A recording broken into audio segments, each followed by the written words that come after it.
We watched 60 movies for the 80th edition of the Biennale, the Venice Film Festival of 2023.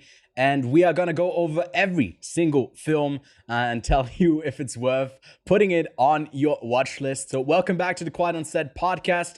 This week, I'm joined by Kevin instead of my usual co-host, Lachlan, because he attended the festival together with me. So hi, Kevin, welcome.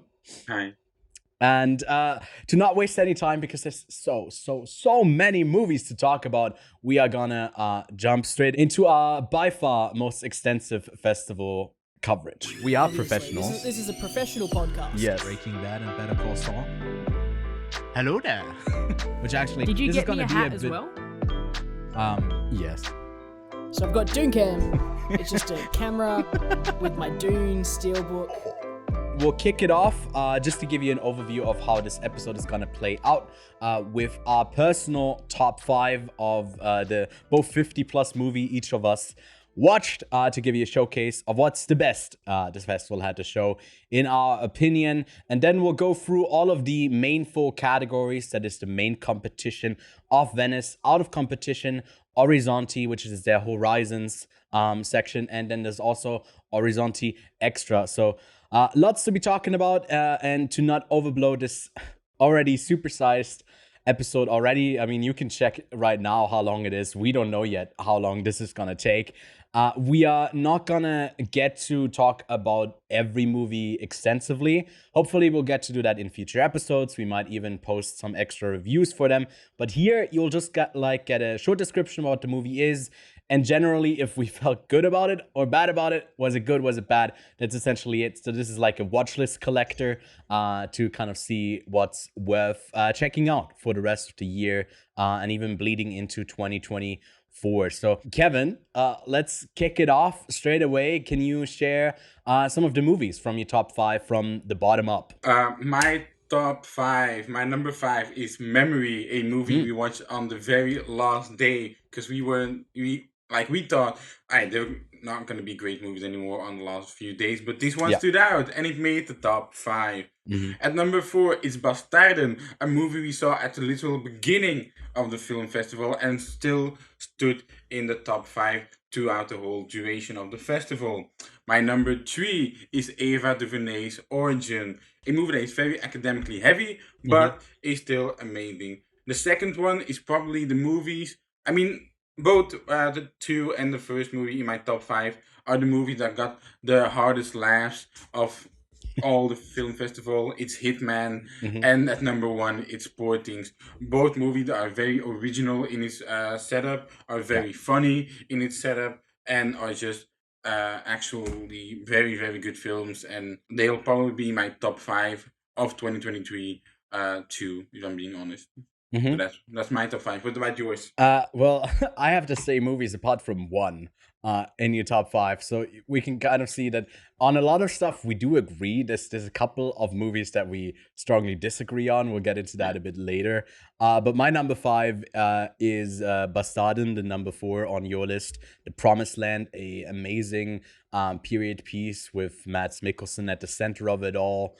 A feudal feud between like the aristocracy and someone coming up through the military ranks. Great film all around. Really was having high expectations for it, and it delivered. Then the new Rizuchi Hamaguchi film. Wait, did I say? I think I said his name wrong. What's his name? Yeah, no, it's Hamaguchi. Ryozuki, sorry.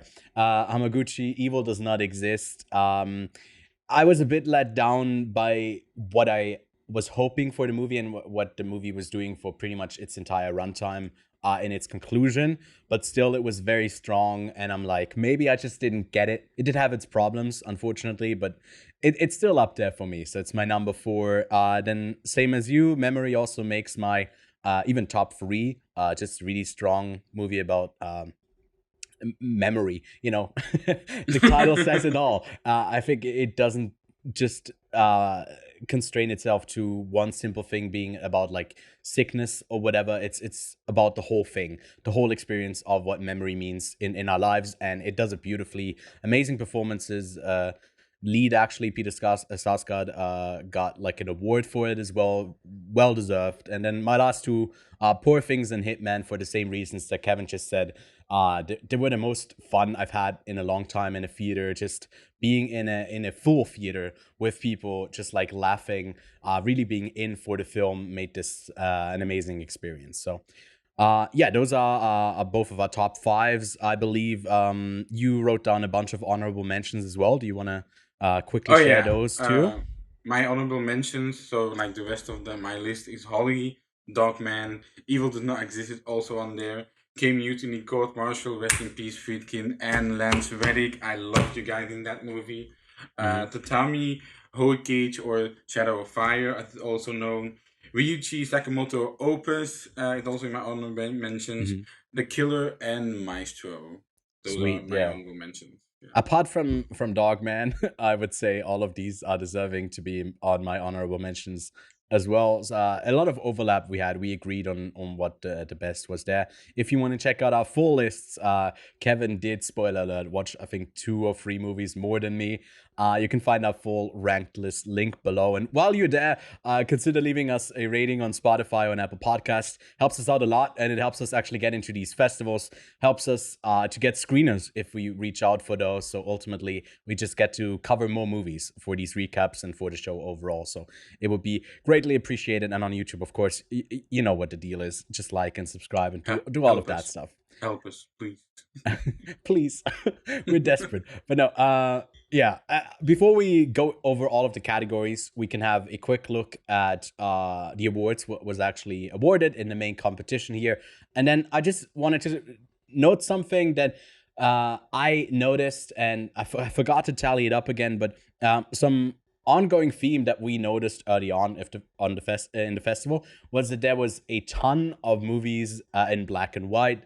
Partly black and white, like Maestro, that kind of transitions into black and white, or just straight up black and white movies all the way I believe through. like one fifth of the movies were in black and white. That is such a big amount, right? For a festival in 2023. Were there any other like themes that you noticed running through the festival? I mean, I think we watched like a lot of sex scenes every day. Like that's also right thing. Like every day was like a sex scene, and you just there was like, at least we're doing one. it again. As you're about to fall asleep, there's something that wakes you up again. But like one day of the 5 or 6 movies you watched, there were 4. There were 4, and was like, wow, really hamming up the sex scenes today. I mean, but I don't mind. I don't mind. I feel like Poor Things is enough for like 7 movies worth of sex scenes. But yeah, that's actually, well, speaking of it, it was the one that won the biggest prize, the Golden Lion. The second runner-up prize went to Evil Does Not Exist.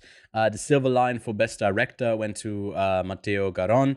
For Io Capitano. The lead actor from that film also got the prize for Young Actor, Sedusar. Then the Best Actress prize went to Kaylee Spanny, butchering her name here. She was the lead in Priscilla, portraying Priscilla.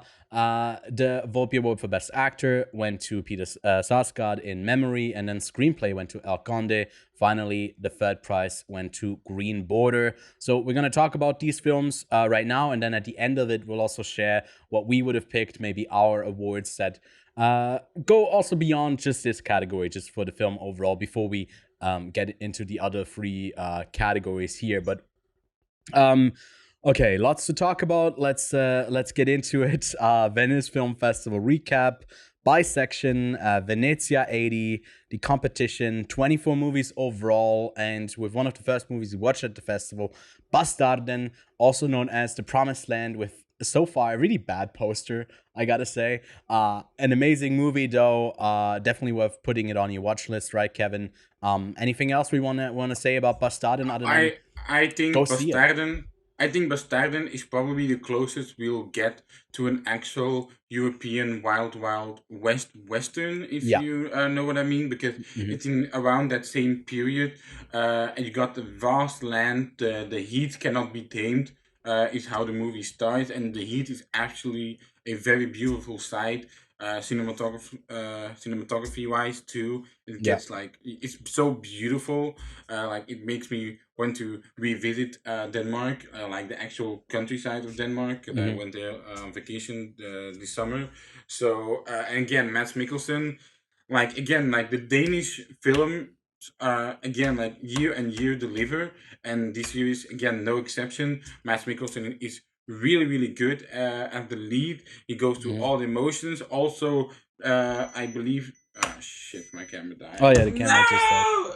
I I had to change my camera real quick, so no problem. Where was I? Mads Mikkelsen. Yeah. All right. Again, great movie. Yeah. Let's go. Let's go to the next one. Let's go to Dogman, where you have more to say about it than me, because I didn't like it. That's the Luc Besson film, and I thought it was very campy. I just didn't like it, but you quite liked it, so maybe you can say a bit more I about it. I quite liked it a lot actually. Like the way I described it, it is like Sam Raimi's Darkman, but it's without like Sam Raimi's cookiness and more Uh-huh. with Luc Besson's like crime expertise, and it's like with dogs, which I'm a more of a dog man. You are more of a cat man, as Listen, I the literally cat got behind a you. cat behind me that I Yeah. can reveal. I'm if it's a cat man, maybe I'm in, but yeah, I Well, don't know. yeah, I think that's why I also love the movie quite a bit because I love Right. dogs. Like Mhm. there was a Belgian Malinois in the movie, which is the best dog breed of all time. Uh-huh. And they were like also like Caleb Landy Jones. Like you can say the movie's bad, but Caleb Landy Jones in that movie is great, right? I, I guess he is. I was just like so not in for what the movie was going for that I could even discredit him in what he's doing there, because I don't know, wasn't vibing with it. But it's like it's a Luc Besson type of dark like superhero story in parts as well. Maybe in the most art house way you can do that. Um, yeah, I just wasn't vibing with it, but maybe I'm a bad vibe and you'll vibe with it more. So Nah, I I'm liked not. it. Yeah, I talked to some people who also really like Dogman at the film festival, so you could be in the minority. I don't know what yeah, the rating is or anything. But yeah, really like Dogman. I recommend it. Like if you want something that's a bit like superhero, but like it's on low scale. Caleb Landon Jones gives a great performance, some musical performances as well. yeah. And just like the overall energy you had, because like the movie is a bit of a flashback and like it cuts back to that. I also really love when a movie is a bit more complicated than just being straight surface, which most superhero movies are these days. So that's Mhm. why I Yeah, really like Dogman. the Really recommend. flashback thing was the thing I liked the least about it. So Yeah, we just well. completely disagree on this So one. if you don't want anything complicated, then don't watch the movie like Ewan. It's it's not complicated. It's just very campy and like very cliched and over the top. But it doesn't matter. The next movie here, La Bete The Beast, was one that I unfortunately missed. So yeah, Kevin, can you tell us about it? Did you miss it? I didn't know that. No. He kept reminding me of it daily, at least daily, of the stuff I missed that he had seen. So La Bête, I gave it like a 7 out of 10. mm, It's basically like a love story. Like the movie's like really it's kind of like a movie like don't wait too long for like your love, but like it plays right. out over different centuries. It has I believe, oh god, I need to look up the actors real quick. It had Leos to do in it Mhm. and the guy from 1917 again, George McKay in it. My favorite part of La Bête was when was when George McKay, like I need to laugh when thinking about it. Like George McKay is at some point is like a vlogger, like a YouTuber, like but Mhm. like a really like kind of Andrew Tate type of vlog. Like I'm Oh, okay. magnificent. Like women don't want me.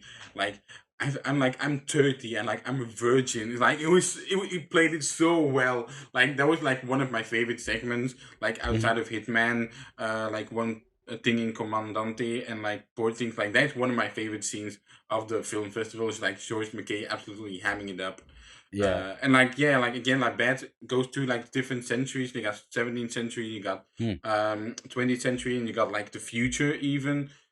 So yeah, really, originally it's really creative, but I Mm, don't think the story will vibe with most people because it's quite slow. It's also quite a long movie, I believe, like 2 hours, mm. 20 or something. Yeah, like 1 hour 20, 2 hours 20. So if you want something to watch, like really good performances, and you want to watch something creative, then go see it. But if you don't want to sacrifice much time of your time, then maybe watch it at home where you can skip or pause. That's my recommendation. It certainly is on my watch list, and it's probably like the biggest one that I actually wanted to see that I missed. But yeah, next up we have Out of Season, Hors-Saison, with Alba Urwacher, who was like one of the, I think, most well-known Italian actresses working today, and it's like this romance about an actor guy who just quit a play, and he's staying at this hotel, and kind of rekindles the connection with someone he was romantically involved with before he got famous. And it's very like conversational based, where they kind of rework their relationship in the present day. And this was also like one that we saw on the last day, and we were like blown away by first seeing first Memory. yeah, and then going to Out of Season, and it was like, damn, this movie has this festival still has some some gas Bangers. left, right? And a quite strong movie. I would definitely recommend it. Kevin, would you Yeah, second that, I or? think like Hors-Saison is like a good movie, a really good movie, but with some great segments. Mhm. If it kept up those great segments, it would probably been have been like a 4.5, and Yeah, like even been in the top 10 for me. Like it's that close to being great, but there's just like some things, some repetitive threads, dare I say, yeah. that just keep this movie from being great for me. But like even Guillaume Canet, who plays like the actor in the movie, is like great. There are also like a little bit of funny scenes because he's a famous actor, so people will ask him like Yeah. selfies at the most random of places. So that part is also very fun to watch. I But think yeah, it has the funniest. What there were a lot of really funny moments at this festival. Like it really showcased that comedy is still alive within the drama, yeah. in cinema. But there's like a bit with a coffee machine that had everyone like howling. It was so funny. So I mean, yeah, like it's. I think like that whole bit, which I don't know. It's just like I don't really want to spoil it, but it's like, what is there to spoil? But like the simplicity of the whole thing is kind of where it shines, but it's also its downfall, as you said, because it feels at parts repetitive. But it's got like really strong editing, which I wasn't expecting from someone True. that's so conversational and kind of locked into a specific time and space. But yeah, overall, warm recommendation for Out of Season. And then the next one here is Enea, a film I that didn't watch this one. No, no. he You didn't go catch, ahead. as you might be able to tell by his exclamations. It's from Pietro Castellitto, who's also the lead actor in the film. I think it's fine. It's like one of those movies that is clearly an actor trying to do it all in like the one movie, like the Fellini style of just going crazy and having a bunch of abstract things in there, like over the top. Not everything is kind of making sense. There's a ton of ideas that work with each other, that clash against another, and it's just kind of all right. I think it was just a bit of a drag to me at parts, and I wasn't really feeling it for a bunch of it, which was unfortunately a common through line with all of the Italian picks at this festival. I was just gonna mention it. Like this is the first Italian movie we're talking about. Be Oh my god. prepared, guys. I kept shitting on Italian movies, and I'm sorry, because this festival is in Italy, but some of the stuff was just like, it was so much weaker than the rest of the festival, and some of the like common Italian tropes really got on my nerves by like day I, two already. Or like we watched a really bad Italian movie on the first day, like our second movie I think of the festival, so I was like yeah. already in a sour mood going in. But this one's fine. This one's really creative. I wouldn't say I recommend you have to see it, or go see it. But It's I not a mean, must see. It's not a not must anymore. see. Sorry, I keep cutting you off. Anyways, the one of the most anticipated ones was the sophomore directorial feature of the one and only Bradley Cooper with Maestro, where he plays the lead here as well, portraying Leonard Bernstein in this biopic movie alongside Carey Mulligan as his wife, and there's also Maya Hawke as his oldest daughter. I think this one was pretty good. It didn't blow me away. I think it was conventional in a bunch of ways. It was visually probably one of the more interesting films of the festival. It's one of the ones that like transitioned from black and white. Kevin, what did you make of it? Well, like I said, Bradley Cooper's sophomore film shows it shows he's improved his filmmaking capabilities.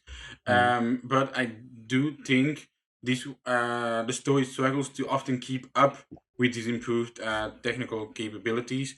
Yeah. Because like in the first act, like he really shows off like this just great craftsmanship, like showmanship in the first act, and then it gets lost a bit through the second and third act when it starts to turn into a bit of a more conventional movie. Like there's a cancer storyline, and then it kind of gets a bit cliche. I also don't know much about Leonard Bernstein specifically, so I don't know how much it says about him as an artist. Like the only thing I know is like he was the teacher of Lydia Tarr, because everyone keeps talking about that. But like again, really good. Also, Carey Mulligan, really good in the movie. Wouldn't be against the fact if she even got nominated or anything, because this is quite an Oscar heavy type movie. Like you get that feeling of like, oh, this one is really trying to go for it. It's even her on the poster as well. Like it's one of those movies similar to like the other way around, which we'll talk about in a second. With actually the next one, we complete this over with Priscilla, which is called Priscilla because it is about Priscilla and Elvis is in the background.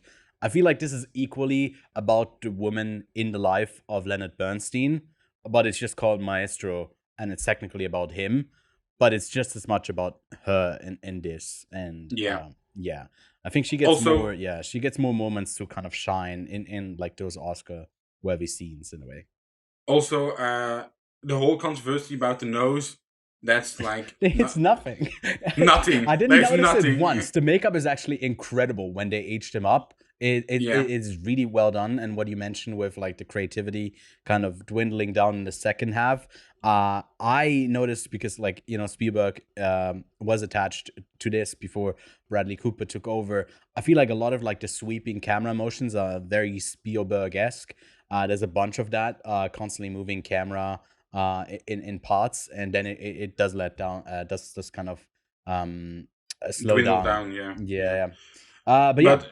The nose is purely there because of one picture that got released of it, and then everyone started going on about it. But also Scorsese produced Maestro as well with Steven Spielberg, so that's like what a powerhouse!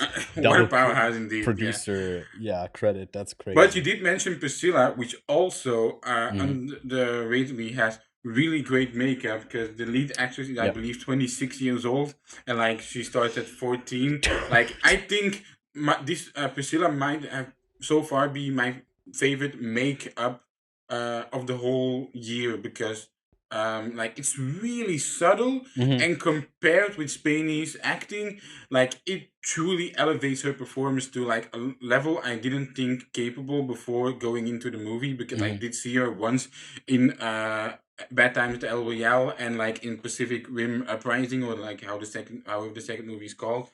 But she's really the star of Priscilla.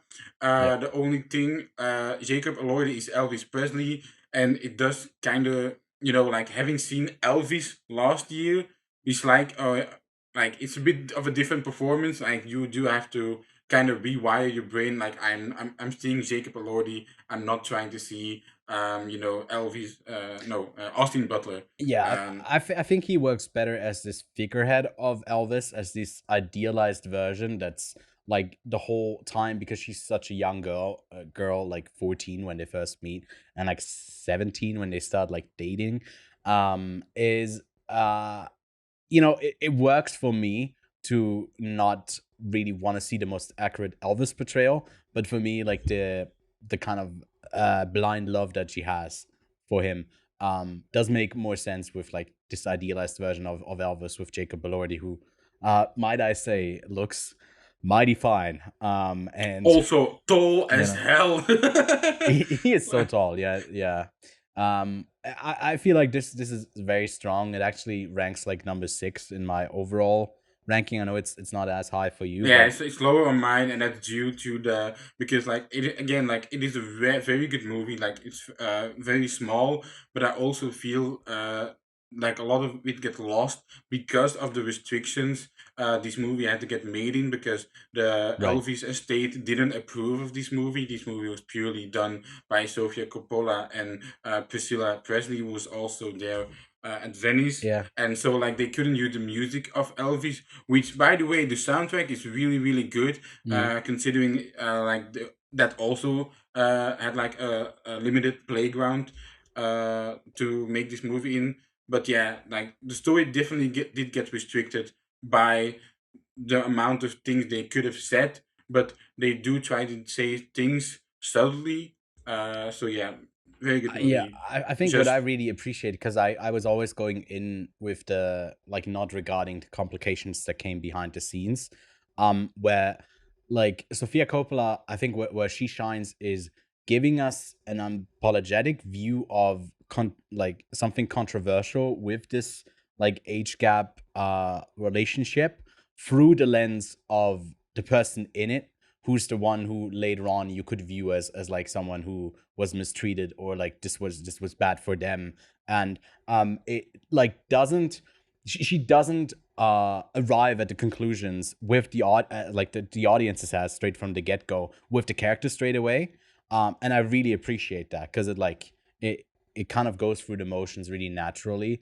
And it's a slow movie, it's a tender movie, and yeah, I think it's very strong. very strong. Maybe like a bit of a weak ending, but again, like tender as you Yeah. said. Yeah, right. Love Me Tender.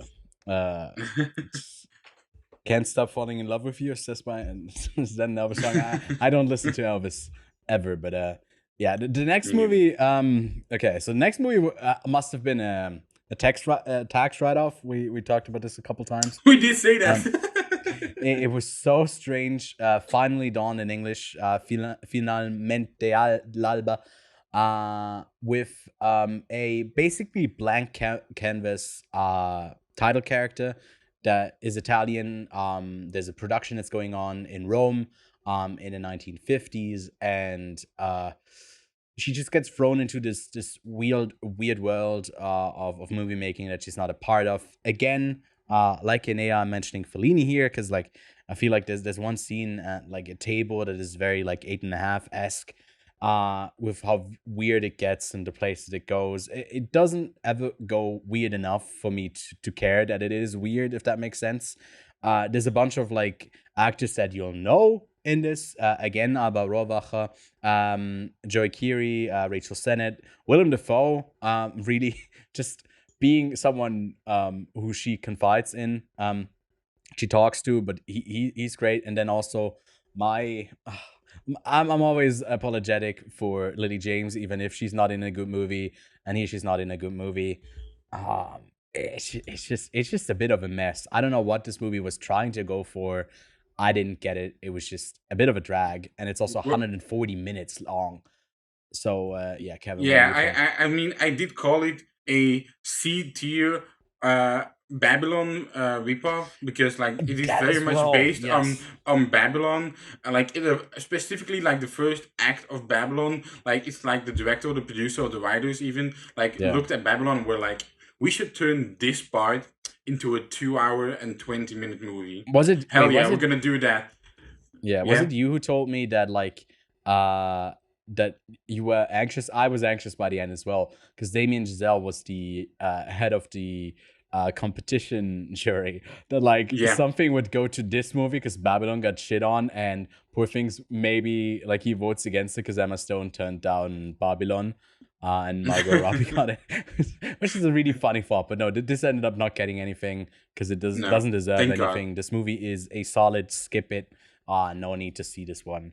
But the Italian Like even authorities Joe might be Keery happy in to this have it movie, written off. like even Joe Keery in this movie is like, it's so weird to see him like at this suave guy, especially after seeing him like in Stranger Things. Like he's Yeah. too young to be Well, he also acting his all character suave. flip flops around to basically be nothing. Like he Yeah. is one thing in this, one thing to the lead character in this one scene, and then he I don't know. It's all over the place. This movie doesn't really make sense. The characters like No. jumped, they're neurotic. And Like it's- it misses the energy. Like, you know how Babylon was cranked to 11 in terms of energy. Like this movie is on like an energy of 3. You know, like Yeah. I mean, it had my favorite ending, which I don't want to spoil. But the ending was so incredibly funny because it was so bad. It was the worst ending. And there's one movie that ranks at the very bottom of my entire list because it was such a dog shit movie.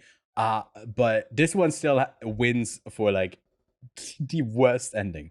I'll just say it involves a fade to black and a lion, and that's all I'll say. how much did you give this movie? A 2 out of 5. I give it a 3. Like I think this was like mid. Very well lit movie though. I will say about that. That's the best thing about this movie. Like the lighting is very good. Yeah, like location wise and like in terms of lighting and you know, like mise en scène, as you want to say, like it was pretty decent. Like I will admit that. Like I really admired that part of the movie. But that's everything about it. I like. Well, Mr. Comandante, what do you make of the opening film of the festival? The Commander. Well, the movie is about, you know, an Italian commander who goes out on a mission with his submarine crew to basically like go to a specific part of the sea. I don't remember. I don't remember which part they had to go to, but just to carry out missions to exterminate potential enemy ships. Wait, what's the? They go guy's through name? Malaga. They go through the bottom of Spain, and then over the side of France. They ran into a boat that's from that's Belgium, and that's essentially like if you read the logline. Unfortunately, this whole movie is spoiled because it is based on historic events. I didn't know that going in. Me neither. So I liked it a bit more because I didn't read the logline. We ended up doing that for a bunch, and I feel like that's the best part about this festival experience, which is also why I don't want to give away too much, other than maybe saying watch it or don't watch it. Here I'm kind of in between. I don't know if I can recommend this one to people if you're a history buff, then maybe. But other than that, I wouldn't recommend it. I did really like Comandante because I call it the sister brothers of submarine movies because it does highlight some things. Like it didn't focus on like the claustrophobia of a submarine, which I really like. I thought that was a fresh breath of air. Breath of fresh air, yeah. Yeah, that because like it does focus on other parts of the submarine life. It also got one of the loudest laughs of the festival at one scene in particular, which as a Belgian I'm really pleased by. But also Pier Francesco Savino, I believe, is the lead guy. Is always Favino is always like a guy I can watch. Like his presence is really good in this movie. And basically everything he does, really. But I really liked it. I gave it a 4 out of 5. You gave it a 3. Yeah. I really like this movie. It's the Sister Brothers of submarine movies. Like if you like Sister Brothers and like the things it focused on, well, you'll like Comandante, I believe. Yeah. Also, I attended earlier this year the Cannes Film Festival. There were a couple of movies that were 4 hours long, a couple of 3.5 hour long movies. And Venice was considerably shorter. There was maybe a few that were like 140 minutes, maybe the occasional 2.5 hour long movie. But there's one movie that was 3 hours long, and that's one that you checked out. Unfortunately, Swiss co-production, so I missed out on that one because I did end up getting. We're not gonna get into maybe stories. We'll share some stories at the very end of our coverage here. But I did get sick halfway through the festival, and I did have to skip out on the 3 hour long movie, and that was Lubo. So can you tell us a bit more about Lubo? Lubo. Look, Franz Rogowski is like an actor again. Very much like the lead in Comandante. If he's in a movie, I will watch him. Like he's that good. He's that consistent in his work. Is Lubo consistent? Not very much as a story. It's a very specific type of historical movie. It talks about the loss of children during World War II, how they got shuffled around in orphanages due to soldiers being away, so their families got torn apart. And it is, like it's a typical historical movie. It ends with the typical end credits. Hey, this is where the story is based on. This many children got, like, that type of movie. But that said, production wise, again, very consistent. Um, but nothing really stood out. So it's a very 6, 7 out of 10 movie that is just decent. It talks about an important subject during the World War II that maybe not doesn't get highlighted much, but it also does nothing really to be in my brain because I don't really remember that much. It also drags a bit on Franz Rogowski's personal storyline towards the end, where the main message gets lost Right. a bit in the middle, basically. But again, if you want to watch a movie about the topic of this story, then go see it. And you can show this movie in class, Mhm. like, and that's it. That kind of ties us over to the next movie that is based on an actual, a book, but also a paper and a study on the A book thesis. Cast, the origins, a thesis, yeah.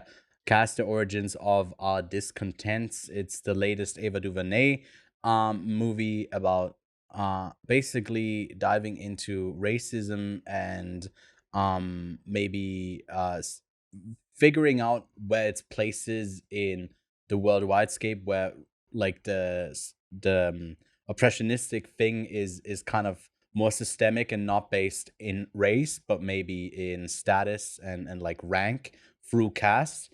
And the paper basically connects that to the Second World War, the Holocaust, the caste system in India, and then like slave trade and racism in the States.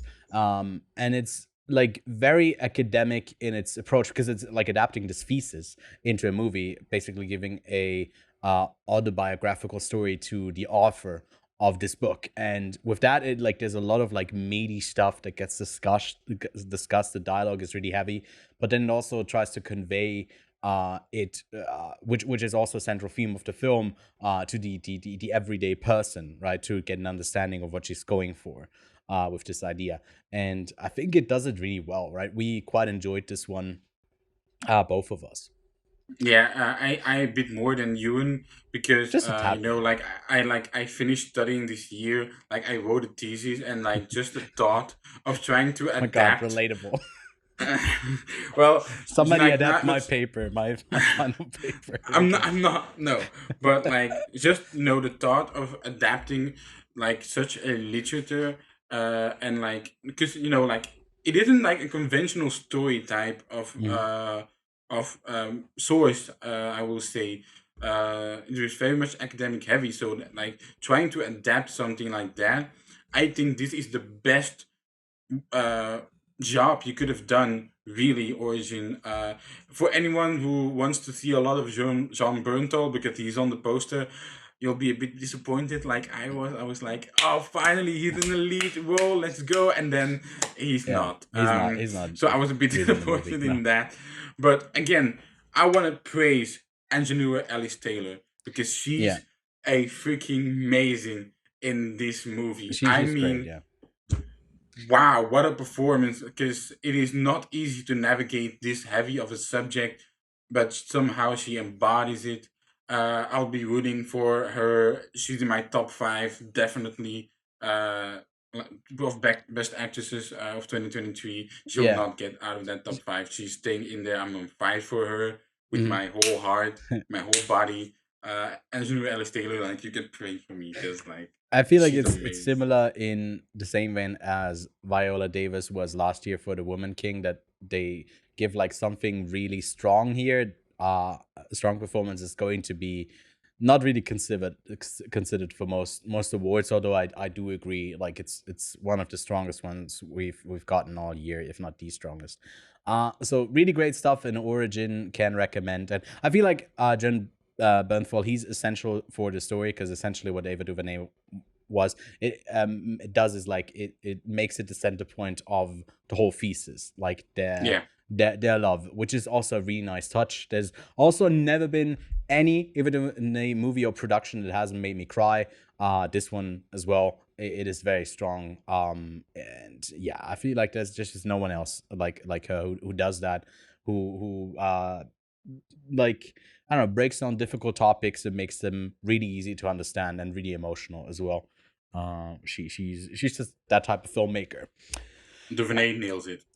As always. Similar to David Fincher, who rarely misses, if ever, and Michael Fassbender is in a story about a hitman that actually does miss for the first time ever, and that's where kind of the story unfolds as a very precise killer with a method that he has to stuck to maybe fit into his worldview and his own like sanity. When that kind of starts to break, maybe a tad bit, and we get more of an inner viewing of his character. That sentence doesn't really conclude anywhere, but like that's the story that we get in The Killer. It's based on a graphic novel. I read through it. There's quite a few differences other than the base character here, where it goes story-wise, other than like the initial like failed hit attempt.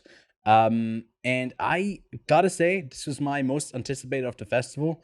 I was a bit let down because I was hoping for a bit more, but I feel like it was just managing expectations a bit. It's very solid. Still stylistically, there's a lot of stuff that Fincher does that's very typical for him. Fassbender, I think, is like really captivating to see. I don't know how many other people could portray this killer as successfully as he did, and still make it like enticing and engrossing to watch. But ultimately, like, easy recommendation for anyone who even vaguely likes Fincher. And I think you'll agree with me, but I don't know if you ended up liking it a bit more than I did. I don't remember. Well, I missed the first 10 minutes, but we'll talk about that later. Yeah, story time. That said, I'm really happy Michael Fassbender is an actual good movie. Yeah. For like the last 6 years, basically.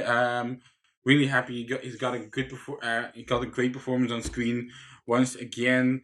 I did call this a top tier crime thriller, but it's not top tier Fincher. Like, if you compare this movie to the rest of his filmography, it isn't as strong. Yeah. Also, if you're expecting a lot of Tilda Swinton, a lot of basically like other characters, you're not gonna get that. It's solely focused on Michael Fassbender, but he does carry the movies on his shoulders in a great fashion. And as an action guy, because I'm quite an action guy, there's one action scene in The Killer, which is like a home invasion type sort of situation, which I loved. Like, every punch, every blow, you feel it. Like, it's not like, like typical like, nah, every punch, you can feel it. Like, it is terrifying to watch, because you're literally gonna think like, oh wow, yo, he's going down, like, damn. But great scene with like a huge guy, which fucking huge, man. Like, you were talking about it towards me, like So he might big. be one of the tallest guys I've ever seen, like the biggest guys. So yeah, really great action scene. And yeah, just overall really great crime thriller. It's just not top tier Fincher. That's all I can say. It's hard to get all the way up there for one of his best films, but I feel like certainly, like I said, a recommendation there. Yeah, next up, one that made your top 5, my top 3, Memory, film we caught on the last day of the festival. A surprise hit with Jessica Chastain and Peter Sarsgaard in the lead performance. Merritt Weaver is also in it in a supporting role, and I don't even want to say too much about this film because we knew nothing going in. But it's just like about two people connecting. They both have baggage, a lot of baggage, and they kind of yeah, they kind of find something that connects them through all of their hurt, and it's just like an incredibly beautiful movie. It's very touching. And I had no expectations going into it, and I ended up completely loving it going out. So I don't know. I'll just say like really warm recommendations for this one. I don't know if you watched any of the director's work before this. I think you Let me saw check. one movie of Michel Franco because I watched Sundown before the film festival. No, I didn't end up pre- catching to- anything. Yeah. To prepare for the film festival, I watched Sundown, which I loved because Tim Roth is like just a guy who just doesn't give a shit in that movie. But then Memory, the very first movie of the last day, and we were like, hopefully we'll get another good one. And Memory blew us both away. It Yeah. is a very like you were saying like Priscilla was tender. Nah, I think this movie is the most tender movie of the film festival. Like there were so many moments it could have gone big, but it stayed small. Yeah. And it's honestly like a devastating movie for this family. Really, you're watching. So honestly, great performance from Jessica Chastain. Sarsgaard in supporting. He can totally get in there. I really loved his performance. Yeah. Just really go watch the Memory. Big recommendation.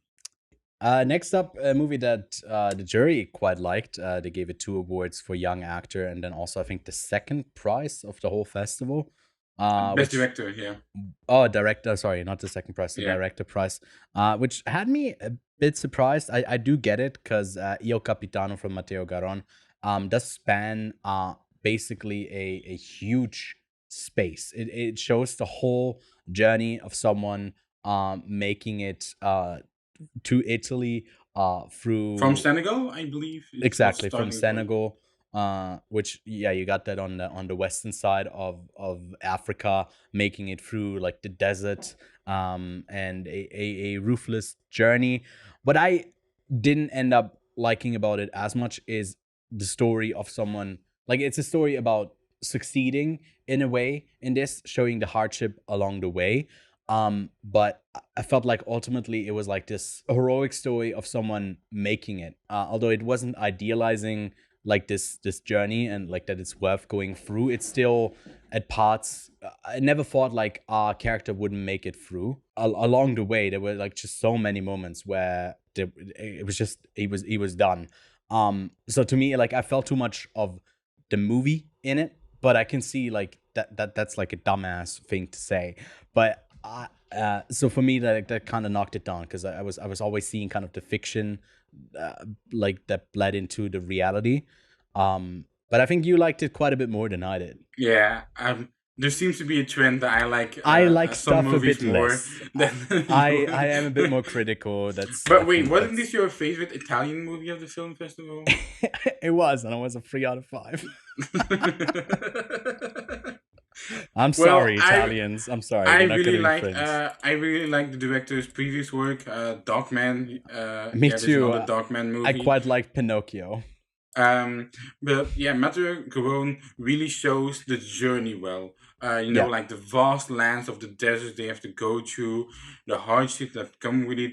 I indeed agree. Maybe the stakes aren't always that high because he never gets to like a real critical point. Yeah. Like like a critical point where you truly feel like, oh shit, like he's in a really bad shape. Which I mean, he is at some point, but like not Yeah, that it's you more think about he can't get out of it. yeah. But I really do want to actually shout out Sedou Sar, which is the lead of the movie, because I think he really played it well. He Nah, like yeah. has to go through the range of emotions he had to go through in this journey, especially the ending shot, because like he yells out the title multiple times. I thought was really devastating to me, and also really like the cinematography a lot. Like just like the locations too, like the fact he has to stall at some point in like a construction city basically, Mhm. which I thought also was like an interesting dynamic because there were also like a lot of different communities inside that just city that's being constructed, and had a lot of immigrant workers there just because they like it's a checkpoint almost, which I really thought was an interesting dynamic. Really liked it. Not as much as Dogman's, which I believe is Matteo Garonne's previous work. Really liked it. Really recommend. Then next up, the much anticipated Oscar-winning director Ryosuke Hamaguchi had his new film playing at the festival. High expectations going in. Already said this. Theater was packed. The theater was packed for that one. What do you mean? The theater? The theater was packed for Hamaguchi. Oh, it was like, packed. there were Yeah. Yeah, There were some movies where you can obviously like the interest is waning a bit, and this one was packed. Everyone was ready for this. Well, although then I saw immediately after, it was like people were packed because he won an Oscar, not because they had seen his previous work. Because they were like, "Oh, best movie to fall asleep to." There were so many like letterboxed people, like obviously because there's a bunch of people in Venice as well that are just like students that get in, mixed with industry and press, which is sometimes you see a ton of young people and you're like, what are you doing here? Which we can't really fault because we also, I would say, consider still quite young when you look at the balding nature of the rest of the like theater room. But like a bunch of them then immediately go in Letterboxd. First of all, break the embargo, and then also say like, fell asleep to number 7, and it's like, what are you doing at the festival? Just, I mean, if you have nothing to say, then basically please say nothing. But this one did have a lot to say. It all like in typical Hamaguchi style, it does it quite directly through conversation, and it takes its time. Ultimately, like I said, where it arrives, I don't really see the theme of evil does not exist completely coming through. I definitely need a rewatch. I need some people who are smarter than me, maybe having some theories of what it meant. Because it did leave me a bit cold towards the end, but all of it leading up to it, which is essentially this glamping project being plucked into this really idyllic little village that is working, which is something that's an ongoing problem with Japan, is that everyone's moving to the cities, and these regions can't really survive like on their hotels and all of that stuff. So in order to kind of revitalize it, a lot of productions are like done in hotels to bring people back into I guess the smaller towns. But here it completely goes against the like having the nature of like everything that's working in this village, right? It's like harming them ultimately in the way that they are not really carefully doing that with a glamping project. And there's just like a ton of great moments, ton of great characters that get to shine in here. Also, weirdly funny movie, I gotta say. Yeah, I think our favorite like line, both our favorite line was in this movie. Oh yeah, because like it is quite. Yeah, you remember the moment. So funny. It was very, very well timed. Yeah. Also like a lot of gorgeous long takes. Like the movie basically starts with like I think maybe a 3-minute, 2-minute long take even of just like the woods. Yeah. The only thing we both agreed on was the ending, which we both thought was a bit out of place. I mean, but still, it's a great movie about just the environment, protecting it. Like how do you say, like environment conservation. Yeah. So that's basically the theme of this movie. While I can't wait for Hamaguchi's other movie, because he does have another movie coming out this year at Ghent, which I will cover hopefully. So I'm really excited to see that one. Maybe reflect it with Evil Does Not Exist, because I'm expecting another quite heavy movie from that one. And yeah, Evil Does Not Exist. I mean, it was your top 4. It was your 4th favorite, right? Yes, yeah. Before Memory, it was in my top 3, but then it got bumped last minute on the last day. But yeah, I don't know if I love it as much, because I don't know. It really is hindered by the ending. I really liked how slow it was, how much of quote unquote nothing it shows you, but it's, if you look at it, it's like everything, that's strong when a filmmaker is able to do that. And Hamaguchi just is continuously able to craft like such an engaging narrative with what we would consider cinematically nothing.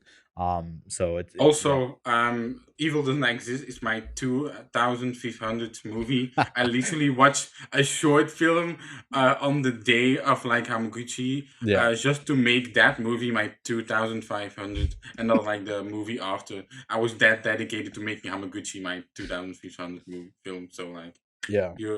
That's another statistic. Then yeah. Sorry. Anything Yeah, else? Green Border. Let's go. Green Border, the third jury prize, basically. Well, no, the special jury prize, which is essentially the third prize of the festival, went to Green Yeah. Border. Is it a Polish film? Yeah, it is a Polish film. It's a Belgium, Czechian, France co-production, but I feel like Poland is probably the main one. Anyways, it's an EU production, when you get like 25 logos in 4 different countries. Yeah, and Italy it's had, also... Dude, some of the Italian productions had like 5 minutes worth of logos at the start. Like, I believe, like, not Comandante, but like the movie after had like so many logos. I was like, damn, like this is... Yeah, I know which one I mean. But Green Border is also like, it is an EU project, also basically because it's talking about a big EU crisis, about the immigrant crisis, about like refugees, etc., going to Belarus and trying to cross the border to go into Poland, which is like the first, then they're officially into the EU. And the Polish border agent and the Belarus border agent, they're kind of playing ping pong with each other, with the immigrants and refugees at said border, and playing with human lives, It's essentially playing ping pong with maybe soft-boiled eggs, is maybe a way you could put it, the way that they treat them. And a lot of them, going to even extend this analogy, pretending they're all bad eggs, and they're clearly not, breaking some along the process, treating everyone with not even a shred of humanity. And it's an ongoing crisis. It's something that's still going on. So it's like one of those movies that tackles something that's important. I feel like structurally, it does like the chapter thing, and we both agreed that it kind of breaks that at one point, because it's essentially at first really just like sticking to the perspective, and then once it introduces that perspective, it sometimes cuts back to like a different perspective that we've previously established, and by the end of it, it's just like cross-cutting the whole time, and it lost me a bit there. It's also the longest movie that I saw, 152 minutes. I feel like a lot of it is important, but some of the stuff you could condense down a bit because it's a harder sell, if it's longer film. But and after a while, you can only show refugees crossing the border that many times, right? I mean, they have to. Yeah, but like it gets a bit stale. I feel like the frustration that you have with it is intentional. But yeah, it doesn't make for the greatest cinema experience, but that's kind of the point.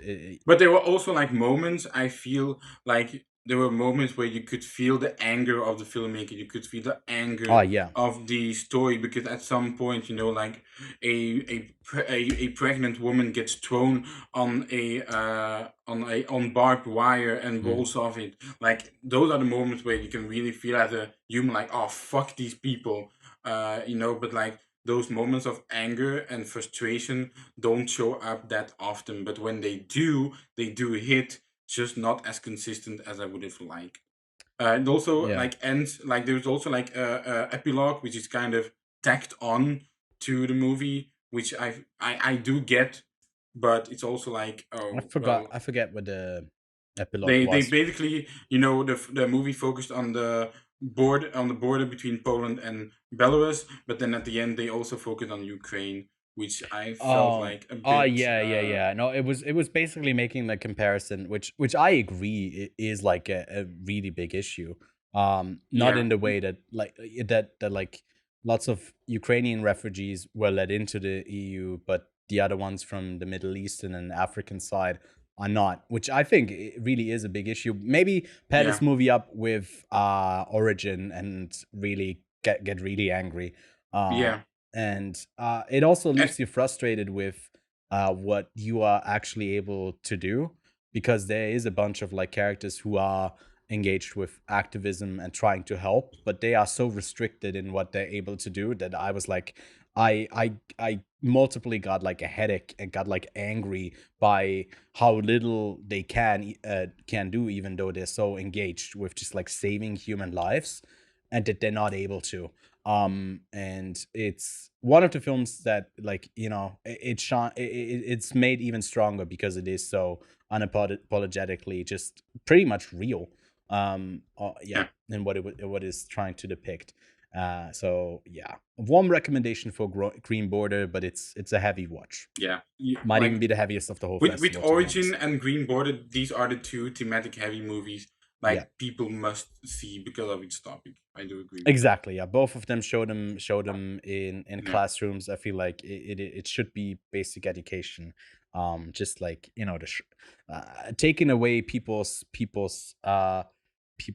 humanity just through politics is something that is abhorrent, and it keeps being done, and it's just frustrating to see. So very educational and good movies along the way as well. Let's move away from the heavy-handed. I need something heavy. Let's get some sci-fi. Let's get some period drama, sci-fi, German film.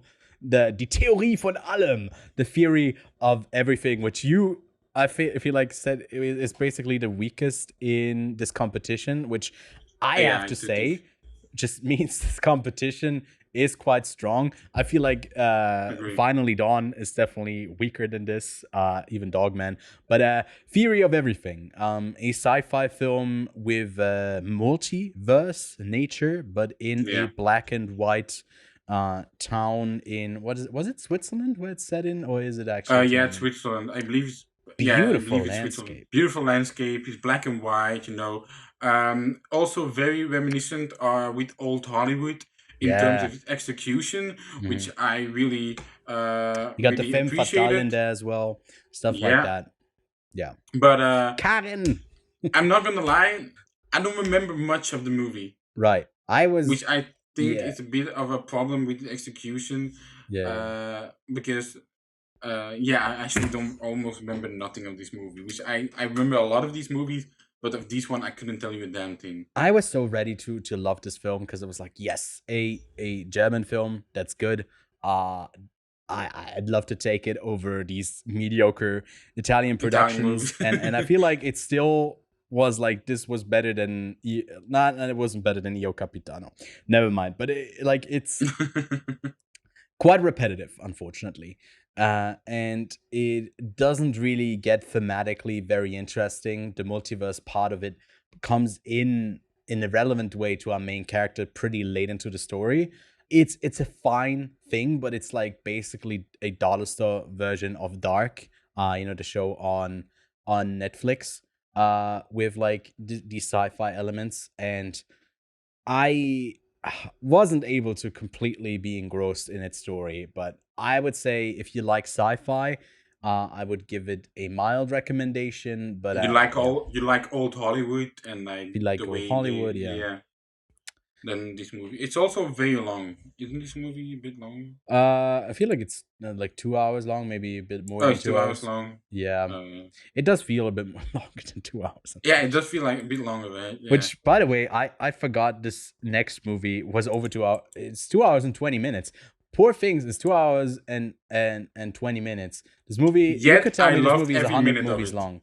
I don't remember it being long at all. This was obviously the biggest winner of the festival. Looking forward to rewatching it. Part of the program at the Zurich Film Festival. It's the latest Yorgos Lanthimos film that will clearly get a bunch of Oscar nominations and maybe even wins.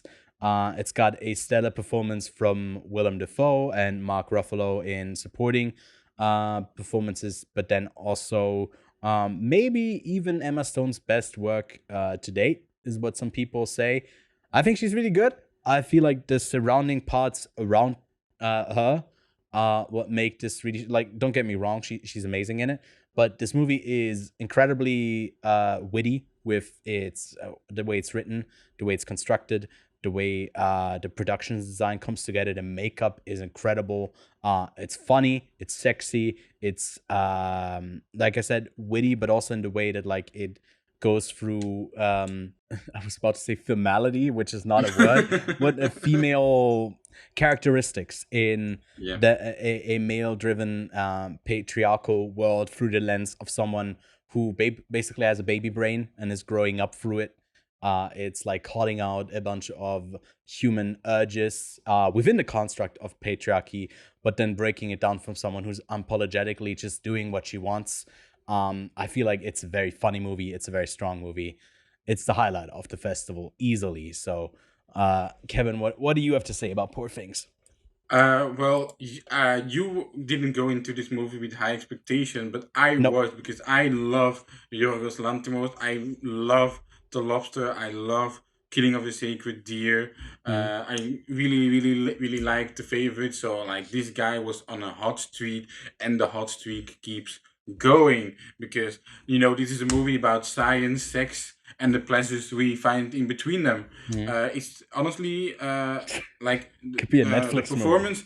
The performances were really great. The production design is really great, as Ewan said. But for me, honestly, the screenplay is the strongest part, because it's such a literary screenplay. Because you have to write as someone is talking like a baby, and then we have to go to advanced poetry, and like it really like keeps up the variety of the movie. Like it never gets stale, never. Oh, yeah. Also, like like Mark Ruffalo, this is like a type of Mark Ruffalo we have never seen to him. Yeah. It might. but- This is clearly my favorite Mark Ruffalo performance. Like, Yeah, mine too. easily. Willem Dafoe is also, like I said, amazing. He's the goat. He's the goat. What you want? Yeah, Christopher Abbott also shines. Rami Youssef, Gerald Carmichael, Margaret Qualley. I will say yeah. Rami Youssef, which is like this. He's apparently this is his feature film debut. He played Max McCandles. Like even the names are quite absurd, right? But he also was really good, I think. So yeah. Yeah. He has a more simpler role of basically, I'd say, like the good guy. Essentially. Also, Margaret Qualley, Barely in in this the movie. movie. Yeah, she's barely in the movie, but when she shows up, she's like, "Oh shit, it's her! Let's go!" It's very funny. Yeah, Christopher Abbott is yeah. I don't know. He's the goat. That's all I'll say. He's also good. Yeah. Okay, let's get to the new Pablo Larraín film, Which comes out this week, I believe. Exactly. I think it's in theaters, and then the week after or 2 weeks after on Netflix. So we'll be talking about it on the podcast a bit more extensively if I can get Lachlan to see it. But this one, I You feel went like into it's this solid. one with high expectations, right? Did I? I don't remember. Yeah, because you I don't like remember, man. Pablo. Festivals all Yeah, a blur. You like Pablo Larraín because he I did do. Spencer. So I think you went into his festival. It's also like the first evening film we watched at Venice Film Festival. So we were I did the first There's evening session. before Aggro Dr1ft and there's after Aggro Dr1ft. For getting split. This one was solid. It was very brutal. It's another one of these of the black and white films. It's another one of Netflix's we just give a filmmaker money and they do whatever the fuck they want. And the whatever the fuck they want is interesting. But I wasn't blown away. But I'd recommend it. So What some about you? people said it's a Chilean vampire succession, which I quite like that description, if I'm being honest. Yeah. It's just like So- the successes as children are probably the least interesting part of it because there's a bunch of them. Yeah. And they're kind of indecipherable, and like a lot of it is played for really like for in your face, not in your face. It's nonchalant comedy, where it's basically like a statement that's being made and the statement is ridiculous, and that's the humor. And it does that like 20 plus times in the film, and I never found it that funny. And it's one of the backbones of the film. And that's where kind of the comedy for me didn't work as well as it wanted to. Yeah, the kids were just really there to be brats. Because the most interesting dynamic is between the dictator and the butler. It's between the dictator and his wife. Yeah. Those dynamics are good, but they get interrupted by the non-interesting dynamics, and that's where the movie falters for me. But it is at some point very funny, especially at the ending when it gets quite absurd. But yeah, just average. Not Pablo Larraín's strongest as well. unfortunately. Yeah, for sure. And then next up, another film that we caught early in the festivals, and we heard firsthand from some Italians that they didn't like the portrayal. Someone that is Italian, that is not Italian, an American doing an Italian accent. Speaking of Michael Mann's Adam Driver led Ferrari. Yes, we should do the should we do the entire review with like with like an Italian accent? Yeah. to get canceled. Yeah, Ferrari, Michael Mann's latest is a very decent movie. The I don't trailer think we is- should do it. Just saying. Which is a dumb suggestion. I feel like this was Was it that bad? Was my accent that bad? no comment.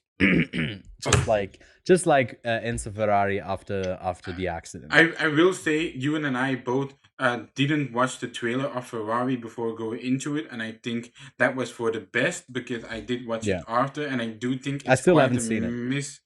It's actually like quite a misrepresentation of it because Oh, okay. the trailer really portrayed it like a thriller, like a heavy drama, like a snappy drama, and It's it's not, not really. It's a I don't want to. It's not tender, but it's a very straightforward one. No, like, but the star of this movie is not Adam Driver for me. It's Penelope Cruz, because she really delivers. She's certainly the loudest in this film. I don't yeah. know if she's the Nah, best. the cars are louder. I guess the cars are louder. Yeah, there's also Shailene Woodley as I guess Adam Driver's mistress. Who Also, Penelope Cruz is the only one who is able to pull through the Italian accent throughout the movie. because she can't speak Italian. Yeah. Other actors can because they do whenever they have to say an Italian name. Yeah, it's so funny. That's when they. So like it's kind of like up and down, alright. Yeah. But for me, Ferrari actually it feels kind of like the same Michael Mann trope it's that there feels like there's a longer cut, that there is more because that's what the most with like Michael Mann movie, like there also There's always like a long longer cut movies, yeah. which dives deeper. For me, I think the longer movie dives deeper into the Ferrari drivers because I thought they were quite flat surfaced. And the movie focused more on Adam Driver's Enzo Ferrari dynamic between his wife and his mistress, with their an actual son, but he can't. Take the name of Ferrari. Take the name of Ferrari yet. Yeah. And like it isn't also a sports movie. I think that's also like people who are expecting like a Ford versus Ferrari type of snappy, racing movie. They're not gonna get that. That's also like a fair warning. It's like very much concerned with like how do we make ends meet. This company is like bleeding money. The backbone of it all is like the racing, that's what we want to focus on, and like that's the central storyline of Adam Driver. It's not really giving us a like deeper dive into the personality of Ferrari, but basically surrounding events that are highly dramatic, and they kind of make the backbone of the plot points for this film. And I don't know how much we get from this in like a character piece. I feel like for that, it's like that's one of the reasons why Penelope Cruz kind of outshines him as a character, because there's not like that much from like she's kind of a simple character in this as well, but she still outshines him because she's basically just like mad. That's her whole personality, mad and crazy. I mean, she has a gun. She does have a gun, and she should not have a gun. She should not. She should definitely not have a gun. But also, like the two drivers, like Patrick Dempsey and Jack O'Connell, like they show up and then they disappear. Which is like where you think there might be more with these drivers. Yeah, and I agree. do think so. Which I kind of liked how little they gave us of it. With the direction the movie goes towards the end of the film, which I certainly don't want to take away and spoil for anyone. But I feel like it left me like a bit flabbergasted, and maybe that's why I'm still kind of quite positive on the film, because it surprised me. Whereas it might not surprise you as much, and you might like it less because there's not as much meat, on the bone. But yeah. That's Ferrari. Next up, a film that you were really. This is gonna take a long time, man. Um, I the know. I think we'll run through some of the horizontal categories a bit faster. Yeah. But Adagio was So, one that how much of this movie did you see? I no comment. Again, I think No I slept comment. for. We sat next to each other for this one, and you told me that I slept for approximately like 20 40 minutes of this minutes. film. 40. 40. Yeah, I was at one point very confused, but Because I this movie is above 2 hours long, so I think you slept 40. I think you missed Yeah. like basically like a huge chunk of the second act, which is like where all the meat is, and then you were like, I "What's mean, to be fair, they happening?" were chasing each other at the start, and they were still chasing each other at the end. So I don't know.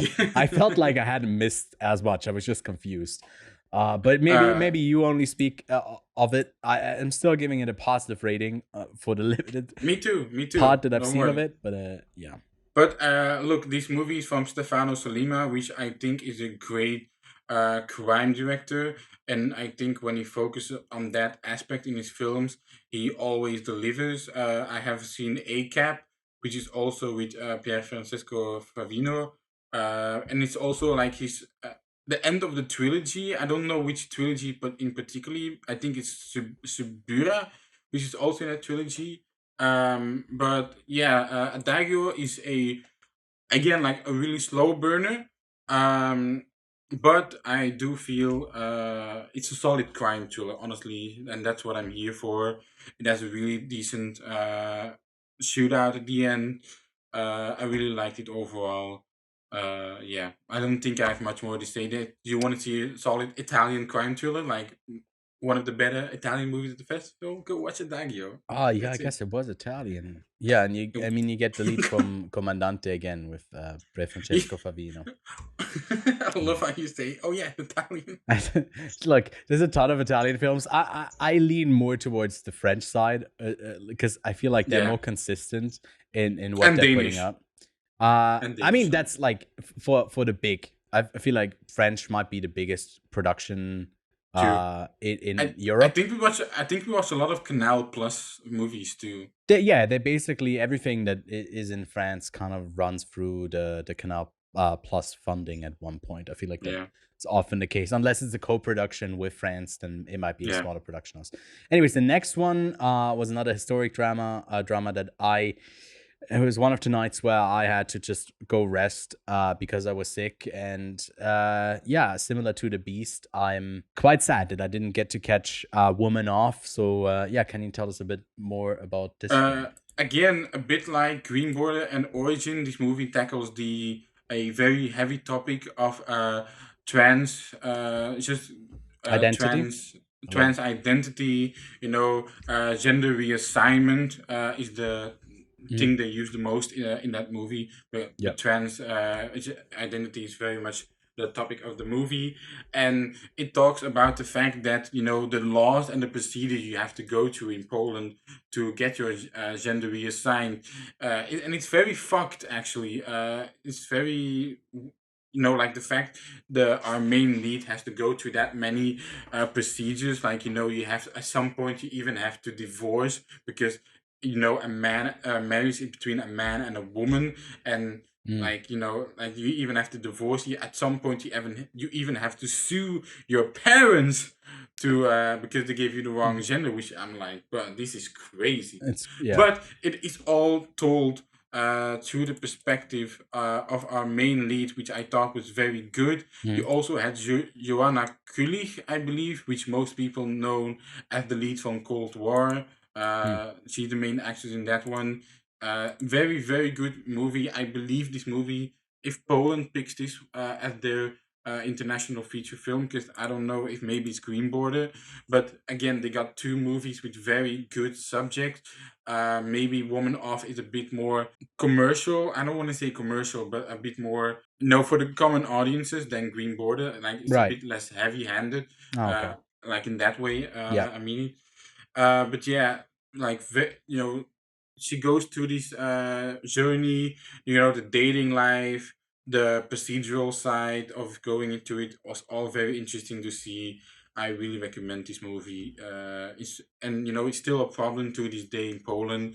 So Yeah, it's yeah, an very very topical ongoing movie. issue with trans Yeah, acceptance, and all of that is very much similar to, I guess, the refugee crisis, yeah, something that deserves to be a spotlight, just for the sake of normalizing it. So yeah, I love how we got the variety in refugee stories, and I feel like it's slowly getting there. Like, we got Capitano, which is a success story, but then we got Green Border, which is more of like a structural breakdown of it all and how the mistreatment is happening. And here you got a historic depiction of what it is been like to be trans through the last like 50 years in Poland. And the more variety we get, the better. So yeah. yeah. That's also one aspect of woman of I love, like that it goes to like the 50 years of like a person. Like in the beginning, even like because that's actually the part I just remembered. Like in the beginning, you have this guy who needs to be drafted.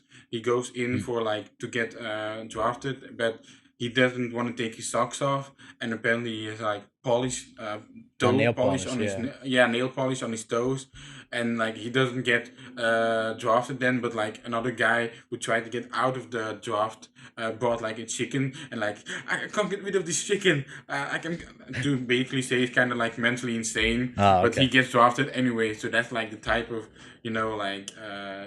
like the type of things people go to Mm. to just the measures they take basically. So yeah, Yeah. really really good movie. And again, like the topics of the main competition films have all been relevant and very topical. So I really like Yeah, that. that's why when the selection came out, we were praising it beyond any other of this year. I feel like there's movies I liked more in Gun. We looked at this while we were at the festival. But overall, I feel like the selection throughout the whole competition is very solid, and it's the best I've seen in a long time. And we got one more. Yes, and you can lead us into it because it's your home country, Fientroch, a Belgian It's film. Holly, the latest movie from Fincher. The movie is about a girl who is a bit lonely. The only friend she got is her sister and an autistic guy as a friend. One day she doesn't really feel good. She calls to the school. I don't really feel like coming today. I have a bad feeling about something. And apparently there was a school fire. The Mm. school like burned down, and from that point on we get to deal with grief, but we also have this girl Holly who somehow has the ability to make people feel less depressed, to feel good again. Some people call her on the letterbox comments the Holy Spirit, the Yeah, Holy Spirit, the Holy which Spirit. I yeah, which Yeah, I thought was a funny joke, but the joke was being made like 200 times on letterbox, so it's like, all right, then yeah, maybe yeah. the joke got I lost. mean, But the the lead actress in letterbox. this Oh my god, movie is very, she's very good. great. Yeah, I think she's excellent. I also think the direction choices, the cinematography choices, especially one shot at the end, was very, very well. We both said like it was one of our favorite ending shots. I think it is my Of favorite ending shot. it It's is, great. It's great. It's amazing. People yeah, didn't like this one, Kevin, nah, because there's maybe some similarities to Christianity and Jesus, and maybe in the Christian and we're in center. Italy, and which is like one of the most religious countries Eh, in the world, which I thought maybe that was a mismatch. But yeah, apparently, the general audiences, the international audiences, were also a bit mixed on it. Like a lot of yeah, positive, a lot of bad ones. But it's kind of like again, like Dogman, a bit of a superhero story, but on the mm, art house side. But I really, really love this one, and yeah. I might be biased because I'm Belgian with Dogman the didn't Belgian have the movie. dog in them for me, but like, Fientroch, Belgium. This is a Belgium hound, okay? It's got the dog in him. So Holly is. Don't laugh at me. I know that didn't make any sense, but let me finish and close out this section. You Okay? need to keep that in. I'll definitely keep it in. But Holly is great. Go give it a try. It's yeah, you might hate it actually. It's very likely and that you I might hate it, and it's not at all for you. But I also quite liked it. and I hope it's Belgium's selection. I don't think it will get in, but I hope it's Belgian selection for international film Yeah. feature film. So Yep, and that wraps up the competition section. So let's quickly go over what we would have picked. For time constraints, I'm not gonna give you any more other than the like what I would give to each movie. So going from actually bottom up again, for the Young Actor Award, I would give it to the lead in Harley. You agree with me there as well, Kevin, right? Catalina Gerard. Exactly. I'm gonna leave it to you to say her name. And you also give a shout out to the kid Waga Tsukao, and I would put myself alongside that. Not in competition here for Hokage, Shadow of Fire. Small Kid, we'll talk about the film in a second, but that was also a great young performance. Then screenplay, I would give it to Evil Does Not Exist. If it were eligible, The K Mutiny, Kurt Marshall, Hitman, or Hokage Shadow of Fire. I also have great screenplays. For you, it's Poor Things. For me, it's Poor Things. Right? Yeah, I think literary screenplay, a great, like, even if Poor Things gets published as a book, I will buy it because I do think it's that great. This screenplay of Poor Things is gonna get research for years to come. That I'm 100% sure. Oh yeah. Then for actor actress, the Volpe Award, we give our main prize to just the same performance here. Actor Mads Mikkelsen in Bastarden, The Promised Land, and then Eugene Ellis Taylor in Origin is our favorite female performance. You have a couple of honorable mentions here as well. Yeah, right? I got Emma Stone because I do think it's best work since La La Land. And I got Ariane Mandy, which is the lead in Tatami, which is a movie we'll talk about. In Horizonte, yes. In Horizonte, yes. Silver Lion, who are you giving it to? I'm giving it to Yorgos Lanthimos. Just really solid direction overall in this film. Easy pick for me as the Silver Lion. I would give it also to Yorgos Lanthimos, but I'm giving it to Ava DuVernay due to the fact that the way she adapted this book is, I think, it's the toughest task to do, even more than Yorgos Lanthimos in Poor Things, because it's his own creation. I do think it's a bit more of an easier task. I'm putting that between air quotes because directing a movie like Poor Things is definitely not easy. But I do think the way Ava DuVernay adapted the story, the source of Origin, is more impressive to me. So I'm giving it to her. My special jury prize, third prize of the festival, I would give to Bastarden. Second one to Memory, and the Golden Lion, I would stay with Poor Things, because my favorite film of the festival, Hitman, was out of competition, so it wouldn't be in this category. What about you, Kevin? Jury prize goes to Holly because I really loved that. Also, actor, I would give to Caleb Landry Jones. I forgot to say that. Second is Evil Does Not Exist, and Memory. I would probably take Memory over Evil Does Not Exist, but again, honorable mention to that. And we both agree that the best movie of the festival is Poor Things, as did the jury at Venice, as did most people at the festival in general. So Poor Things is the biggest winner of the festival and probably gonna be of the year. Yeah, for a lot of people. I mean, I liked some stuff more. It doesn't beat I think Gun to me. I got like 3 movies that I like over it from Gun still, but it's a very good movie, and it's gonna top a lot of the end of the year lists. I can already picture that. Oh my god, we are getting to 2 hours in this. I mean, I can already definitely see it. Next up, we are getting to out of competition films that aren't eligible for any awards because maybe you have a sneaky little pedophile in there from time to time. First up, we just have someone with inappropriate relationships. I don't know if he's actually a pedophile, just an all-around weird dude with Woody Allen, which is someone who has made really iconic films. This is his 50th one. I've never gotten warm with his stuff. I feel like he's just someone who, through his characters, is just like complaining. But this is my second or third film I've seen of his, so I'm judging him based on really not anything. But Coupe De Chance was not something to get me more intrigued. What did you think of this film, Kevin? Again, I haven't seen much movies. I think it's actually I've watched one movie of Woody Allen, which is like Vicky Cristina Barcelona. Okay. Which I thought was like meh, and I think the same about this movie. I think it's kind of meh. The end is kind of like the end doesn't match the rest of the movie for me. I do get that people can have fun with this movie because it's If they're old. it is quite a snappy movie. Yeah, if you're 50 and plus, man, I don't know if you can enjoy this film if you're like under 30.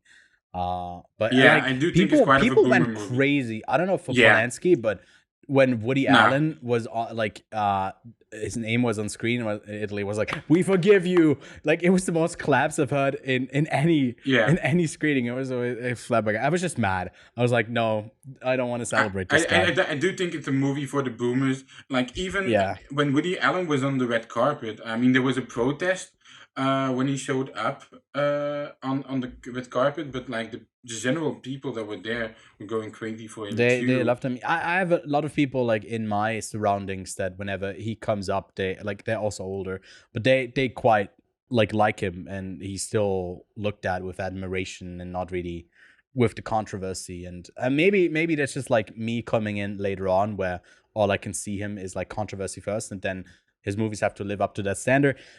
If it were a great movie, then maybe we could have a different discussion. But Coupe De Chance, I mean, I can separate the art from the artist, but in this case, there wasn't much to separate. No, it was just at all. Yeah.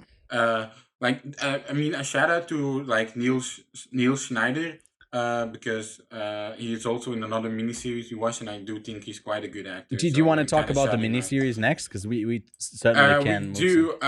So me and Ewan, funny enough.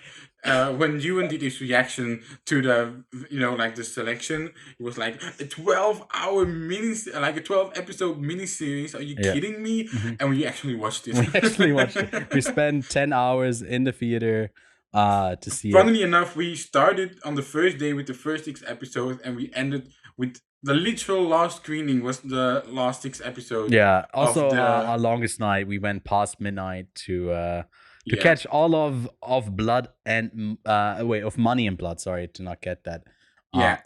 Which we thought, I think the first 9 episodes we were actually a bit okay with. We thought those were good, but the last 3 were a real drag, and that is mainly due to the fact that I believe Ramsey Bedia. Some characters disappear from the show, and and both our favorite character disappeared, and we thought he should have been the main villain because there are 3 villains in it. The series, for me, that miniseries felt like a Netflix miniseries because it's like 12 episodes, and it's like like the studio orders that many episodes, but you could have done it in 8. Budget. Yeah, you could have done it in 8, even 9. For me, because like the character disappears at 9, and at that point I was fine with it. But look, Vincent Lindon is very good as this magistrate. Like cooking up the books, looking at the finances, like that part is all very riveting. The 3 villains are actual pieces of shit and are very enjoyable to watch. Beside like the more bougie one, the rich one. But like, very good series. Just watch up until episode 9, and then you're good. Yeah, I don't know if I can recommend it because I liked the second part of our first screening section when we watched like episode 4 through 6. And then I really liked 2 of the later episodes. I think 8 and 9, or like 7. Yeah. No, 7 and 9 were really strong. 7 and 9. Yeah. And it was very repetitive in what it was going for. Also, in its little shot use too, like we use a lot of the same shots, and I do think that footage. Due to budgeting problems. But yeah, I can recommend it if you want something like it's a 7 out of 10 show for me. Yeah, but the later episodes do kind of fizzle out. But it's more like a 6 out of 10 to me. But if you like that fictionalized real crime drama stuff, then you might be in for something that you enjoy. Something that a lot of people will join or watch just because of the name attached to it is the latest collection, actually, of short films based on Ronald Dahl. What the fuck is his name? Roald Dahl. I don't know. I don't have his name in front of me. But basically a collection of short stories from Wes Anderson. We saw one of them, the 40-minute long The Wonderful Story of Henry Sugar, and I didn't really care for it, if I'm being honest. I thought it was just we went out. I had no emotions, and We've both said, we talked about it, right? It's like Wes Anderson does his Wes Anderson style, and when he does it, it's always fascinating. You know, the way he yeah, shoots stuff, like it's always fascinating. The thing is, it's just become such a staple of his.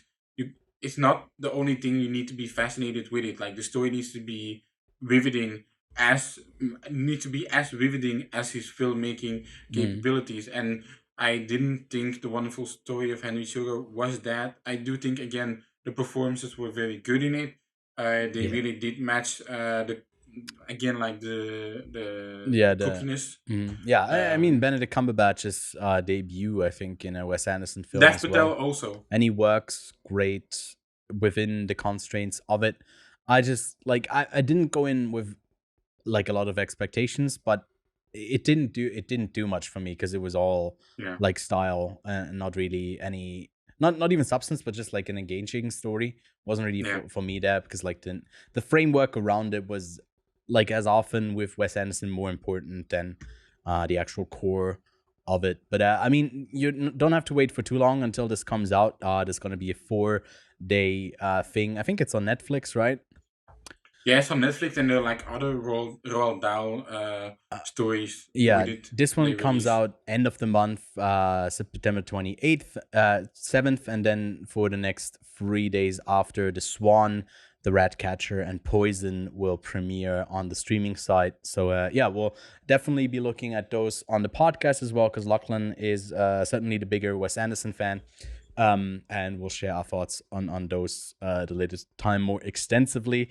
And then the next one is an Italian film that was, I think, a second movie of the Second movie festival. of And the like, oh my festival. god, we are starting so slow. It's essentially like an end of days thing where like there's a End of the report that World movie. Yeah, it's based on a book, I believe. We uh both weren't aware of that. right. And it's just people talking, some twist coming just out of nowhere, really, with no substance to it. You know, there's like a love triangle with the guy who gets his head chopped off in Inglorious Bastard by Eli Roth, I believe.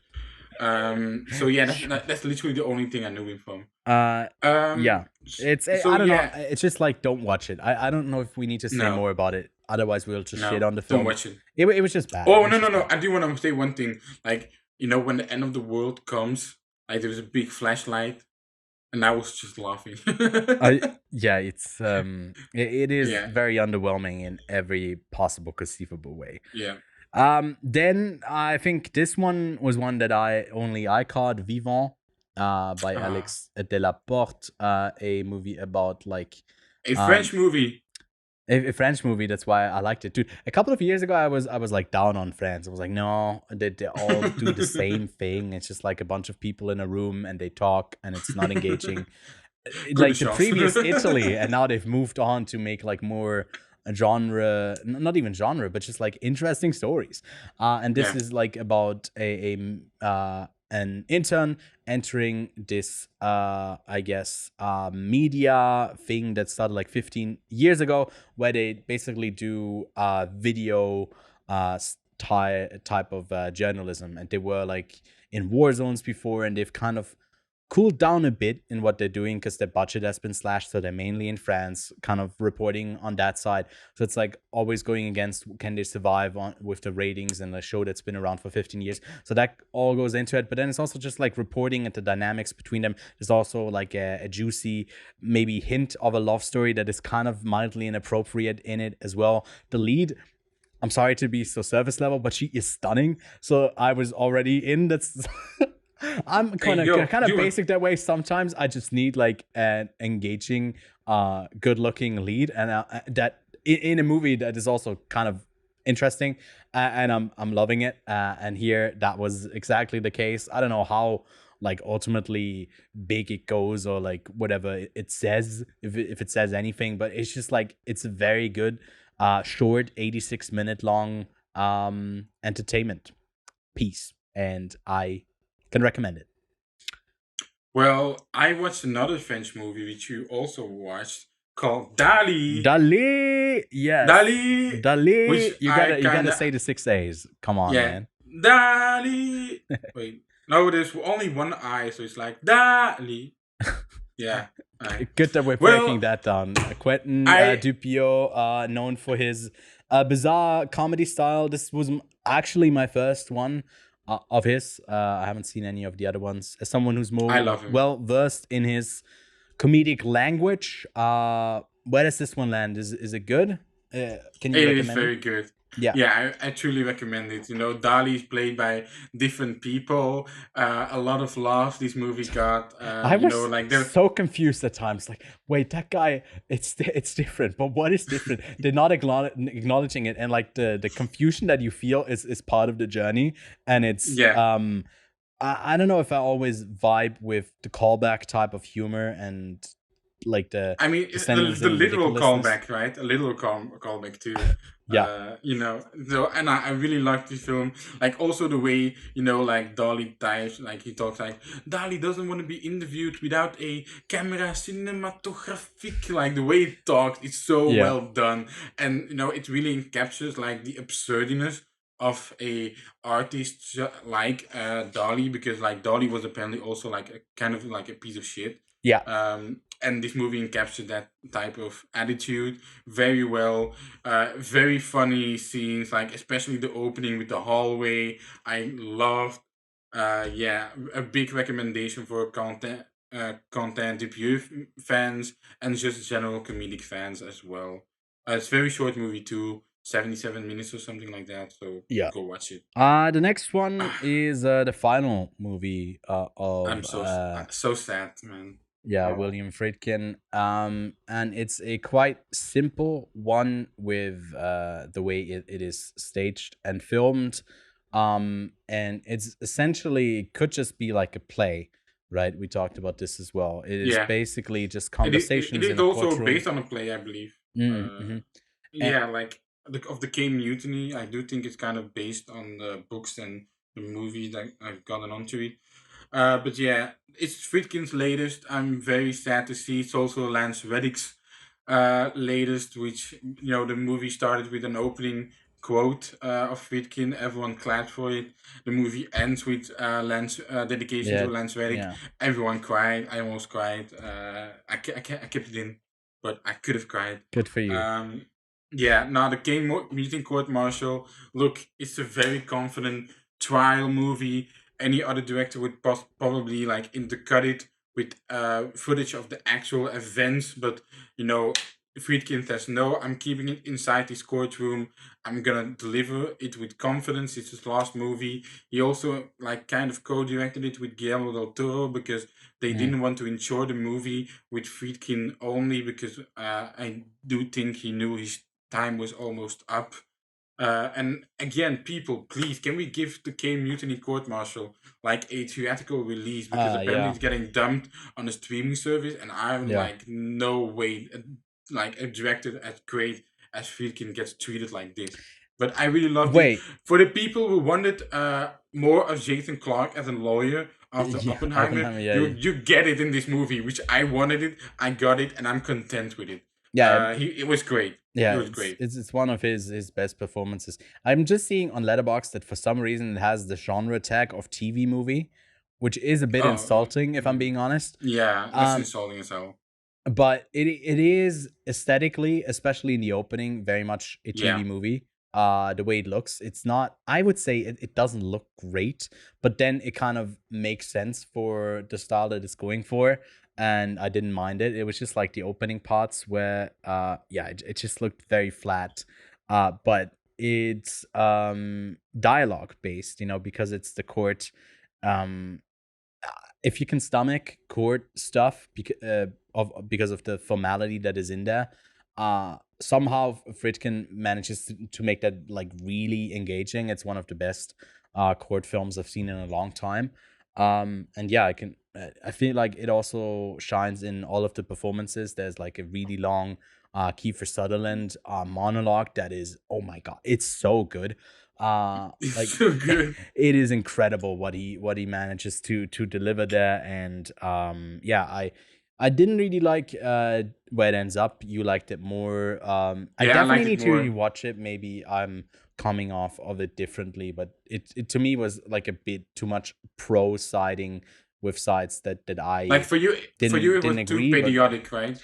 it Like, was. I do have a kind of tendency to like push everything away that even tries to be patriotic. But yeah, maybe in this story it did make sense. It didn't really. That wasn't something that came through for me for like through the runtime of the story. It was maybe more about proving something, and it became more than just proving something, but actually like the I don't know about respect as well. And I was like, I don't know if I vibe with that too maybe in much. retrospect you like it more. Exactly. I'll definitely be rewatching it. A whole bunch of these films because they are crammed into.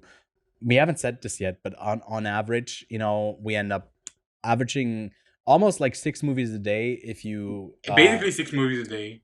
Only like the last and the first day we watched like 5 it was only due because to of the the miniseries. miniseries, which Yeah, I would consider just 2 movies. If you, yeah, yeah, if it's like the 5 hour long thing, and then it's basically apart from the days that I had to skip board, the one movie I ended up yeah. missing, is that.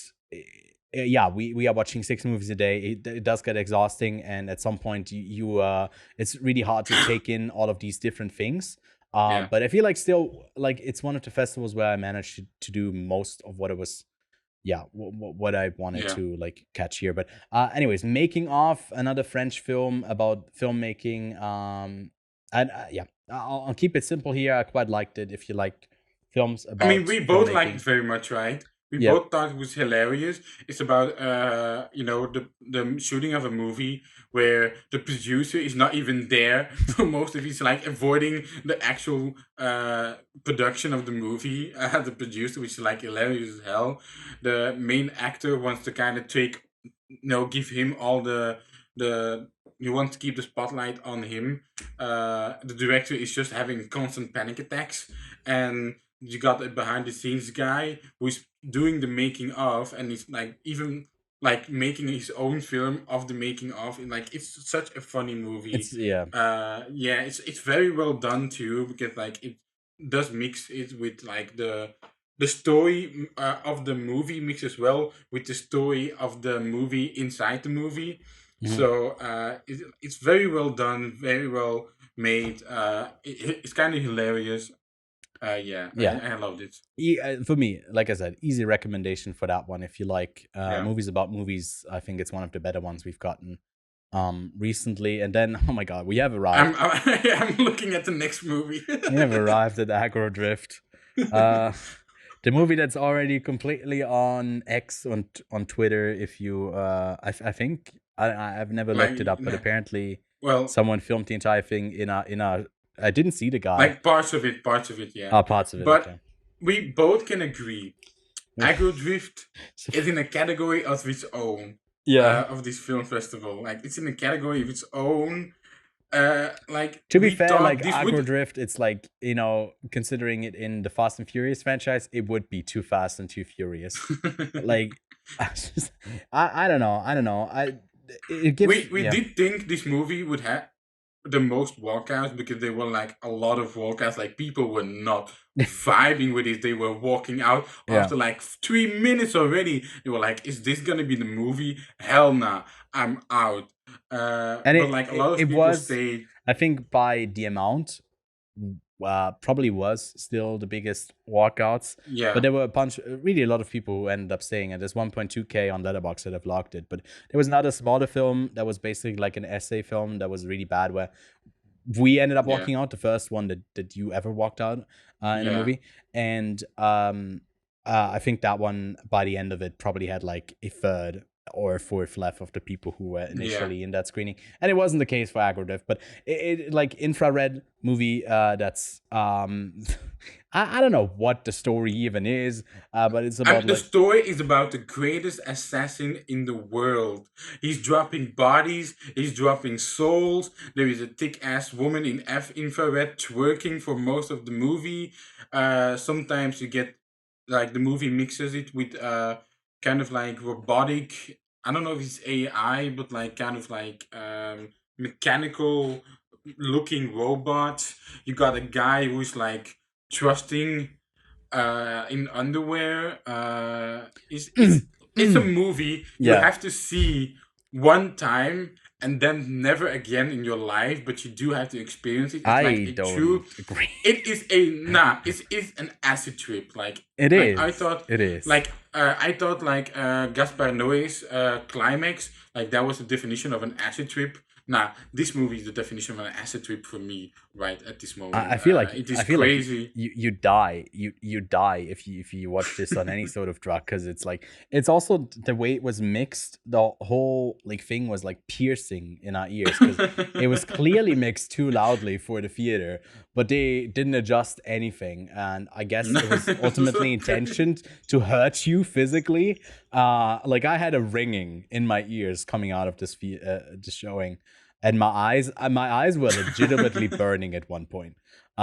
So it does live up to its craziness, but it's like, It does. It's and also like we have to say like Corain like walked around in the crazy mask that is in the movie. was in the press screening with like with like the mask. And like, yeah, the dedication like, was there. it lives up to its reputation. I will say that. Yeah. But the reputation is established so far. It lives up to it. Yeah. So if you want to live that experience, go watch it. If not, I mean, it's a crazy movie. Anyways, speaking of expectations, probably a filmmaker that has made some of my favorite films of all time, my favorite trilogy of all time, Richard Linklater, had a new film starring Glenn Powell in the lead role called Hitman, which I went into looking at some of his latest films, like a Apollo 10.5 or Where Did You Go, Bernadette? Maybe with like still liking it, ultimately, but going in with lower expectations. And this one really blew me away in what it was able to do. It was probably the funniest movie of the festival.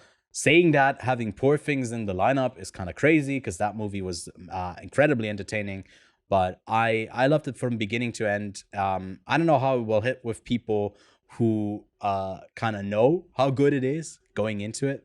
But I was so surprised. I had an audience that was feeling it. The guy next to me was laughing at more jokes that were in the movie. He loved it, stuff that weren't even jokes. He was really having a good time, which made me have a good time as well. And the thing is, I we got watched nothing it bad in to say different about it. screenings. Yeah. We watched it in different screenings. Like I saw it first, and then you saw it after Yeah, because me. I watched Hokage, And- Shadow of Fire first, the really heavy film, and then I went into a comedy, which was the perfect evening for me. Yeah, that was a perfect evening for you, and it was honestly kind of the perfect movie for me too. Hitman, must be said, Glenn Powell, because he actually wrote this movie alongside Linklater, I believe too. Yeah. He's really, really good. Like Easiest best role. This is. Yeah. I'm gonna say it. This might be my favorite male performance of the year. And there's been some great ones. I was so vibing with it. Then why didn't you give him the prize? Because I can already see the hypocrisy in it. Because it's like, Mads Mikkelsen gives a more media performance. This is more comedic. We tend to reward these less, but he's great in it. And the movie does have its downsides a bit, maybe in the romance side of it. But I was in it because it's essentially, I feel like it relies on two hot people getting together because they're hot. And if anything has proven that before with me, that's like, I'm down for that. I don't have anything against that. I mean, you were in love with Adia Ariona, so my God, yeah. Shut me up. I won't say good things. I won't say good things that should be on the internet. But my God, the fucking God. The only thing that for me was, they were hamming up the romance quite a bit. Yeah. I was like, oh no, is this give what the movie's gonna be? I'm vegan, but give me a slice of that ham, man.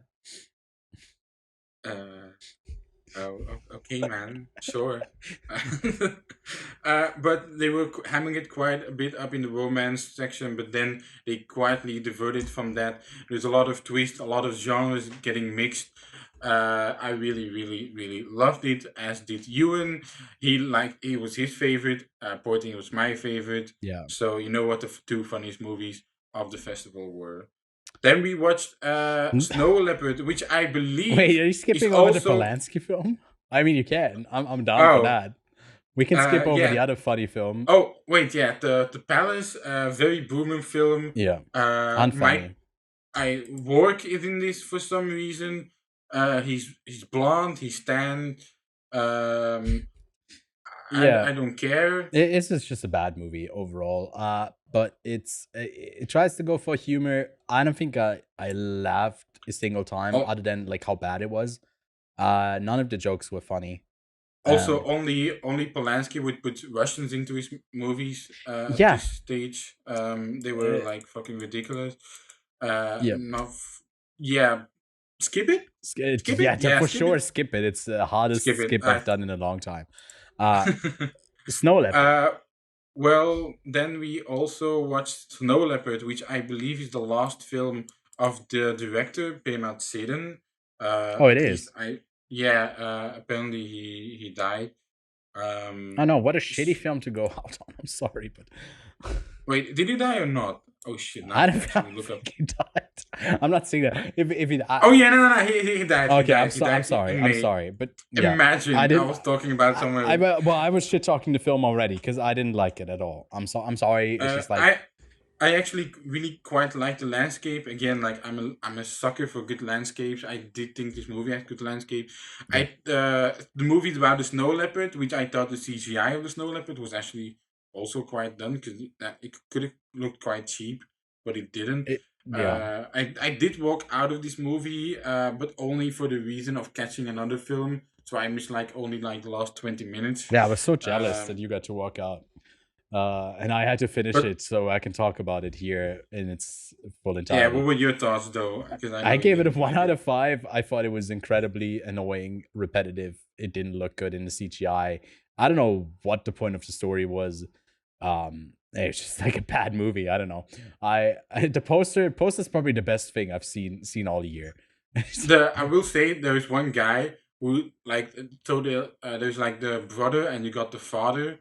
And the brother who's like, he's like really hamming it up. He's like, and I want to, like, it's like really screaming. Yeah. And you can either be with it or you can be against it. And I think Ewan was against it, but I actually Well, it's quite also like his like performance. mixed so loudly again. Like I don't know what it was in Venice, but some of the speakers, it's sometimes like even blew them out a bit. It was too loud, and Well, it's just like unpleasant to hear that. In addition to an unpleasant moment, so it just I don't know. I can't judge. I can't judge with audio. Yeah, Can't judge. that is fair. I mean, for that, I think the festival is really accessible because it always offers English subtitles for everything. Yeah. And I don't I, think that any other festival does that. There's even show like a whole theater section in Cannes in the different town that you go to the IMAX theater that doesn't even have English subtitles. They just have the French ones that are like embedded on the hard coded onto the film. So only if you speak French you can go see those films. oh wow. Yeah. So yeah, a bit less accessible, which you don't need for the next movie you're talking about. The Rizuchi Sakamoto film, the composer that recently passed away earlier this year, had an opus, a magnum opus recording, basically showcasing a bunch of his most famous and acclaimed scores in this I wouldn't say unbroken, but it's simulated in an unbroken way where he sometimes even resets, and it's so simple in him just playing the piano, and that's all this movie is. And I feel like it's a complete vibe. I adored it. He's I wrote mean, some you close incredible your work. eyes. Yes, exactly. I feel like that's how it's supposed to be experienced because the visuals are just like something to go alongside it, and the movies, like the scores that he plays, are always alongside a movie that he made the score for. So you can either like picture, I guess, the movie as he's playing it, or like see him play it, or like the dedication. But I was sometimes just like in my own thoughts with what it suggests through the music that he plays, and it was one of the films where I was able to like relax a bunch, and I loved it for that. It's I something, yeah, mean, nice to put on. the movie starts off right. He's playing a track, and the only thing you see is his back, Yeah, which for like which 10 like minutes, really right? It's a Yeah, long so time it's until like we actually see him, but if not more. not more for like 5, but like it does go to show like it's him saying, "Look, here I am, but it's not about me. It's about the music I'm gonna play on this piano." And he's like, also I really like the fact that in the movie, at a certain point, he like stops and like he's a bit in pain. He like at some point he also says like I I want need a to redo break. this Yeah. one again, like I need a break, Mm. or like I want to do this again, which also like again like shows his perfectionist side, it shows his human side. And it's I really loved it. I gave it like 4.5 out of 5. Mm. I truly love this. But ranked it a bit and lower, right? Because it's hard to rank it amongst the like narrative again, based stuff. it's a bit of a in the categories of its own, much like Aggro Dr1ft, but this one more in the musical performance side, we'll say. Completely different side of the spectrum. One of them is so unpleasant, the other one's like the most pleasant thing I've seen all year.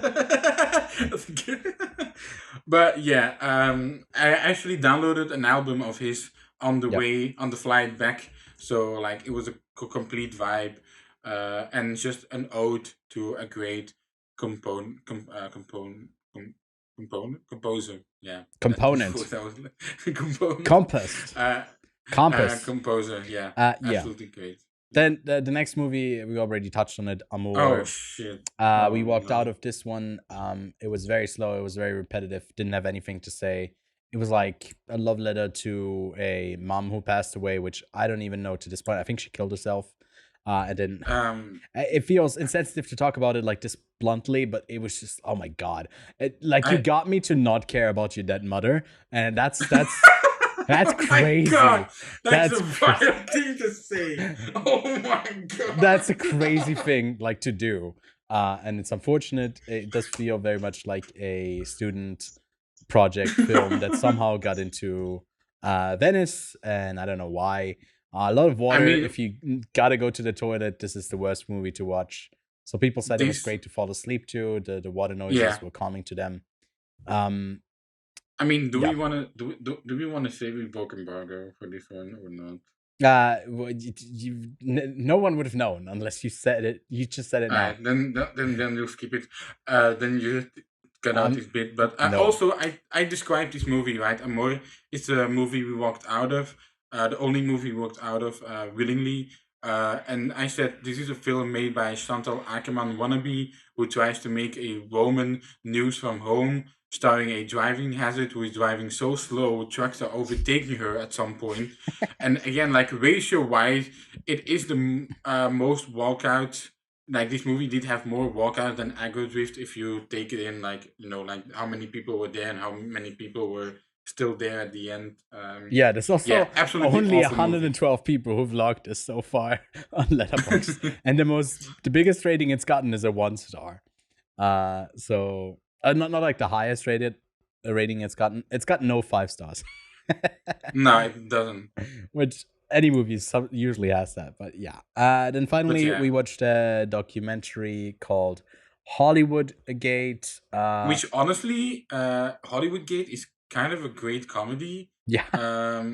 I described it that way. Like, I think I called it the best comedy of the film festival so far. Before we saw Poor Things and Hitman, because so it's about this documentary maker, this guy who went to Afghanistan with like just a camera and a sound guy, and he got permission from the Taliban to film them. The workings of the Taliban, and so at the beginning of the movie he says, here's what the Taliban wanted to see, and here's a mix of what I wanted to show you. So it mixes those two perspectives, and you get some absolute absurd things that are happening. At some point, someone's Taliban guy says, "What's 67 times 100?" And I'm like, they were discussing a minute. A room full of people. And a room full of people. And they're like, Also, like, there's just, like, at some point, a guy throws a water bottle on the ground, and he says, like, pick that up. No, pick it up. It looks bad in the film. But he just did it in front again. And also, like, don't film the helicopters yet. But because they're, like, in an abysmal state, and he only wants to see them when they're, like, ready. So yeah, like it is a bit of an absurd movie because like it does show how ridiculous they are, but at some point they also show how frightening it is because Yeah. you do see the things that got left by the Americans and the things that the Taliban could do with it. So it's They quite always terrifying to like see. talk very nonchalantly about like the stuff that they are doing to be in power, and Yeah, those they very like undiscreetly like leave out. They're obviously not allowed to film that. But then when they're back at home and talking like to openly in front of their children, they're very yeah. blunt, and it kind of comes through how ruthless these people are. And I mean, they it's were scary. literally gaslighting. So yeah. Yeah. So I don't know. I feel like it's hard to make a movie like this, but I felt like the framework of it was very limited, and I feel like that was the Yeah. weakest part of it. But you can't Which really fault also him makes that sense much. because Yeah. which also makes sense because the filmmaker gets restricted. So again, like much like what's the other movie? Priscilla again, like they have a certain playground. They get put in a certain playground and Yeah. can only do so much with it. And that again carries throughout the film here. But it is very I would recommend this one. I don't know if you would recommend this one. No, I gave it like a 2.5 out of 5. I feel like it's like I don't know. I don't think Okay. it's a must see. I think it's all right. But yeah, the biggest film we missed out of competition was the film that premiered on the last day, Society of the Bayona. Snow. Yeah, the Bayona film. It will be on Netflix sooner than later, but we can't really say anything. But the reception has I been believe it's in overall pretty December. positive. It's in December. Yeah, it's gonna take a bit, not as close as El Conde, but yeah, we had to go at one point, and it was that day where that movie played, so we couldn't fit it in. But that's all of it in Out of Competition, and we are so over 2 hours. This is for certainly gonna be the Oh my longest god. episode of the podcast ever, and this is not gonna be on our regular release date schedule. I can already tell you if you're watching this later on. We have arrived at the two last sections, which are a bit shorter, so we should get through them a bit quicker. But Horizons supposed to give a highlight on some of the smaller films premiering here. We ended up catching everything but 3 in this category as well, which, by the way, Which goes is to kind of show insane. we caught everything in competition.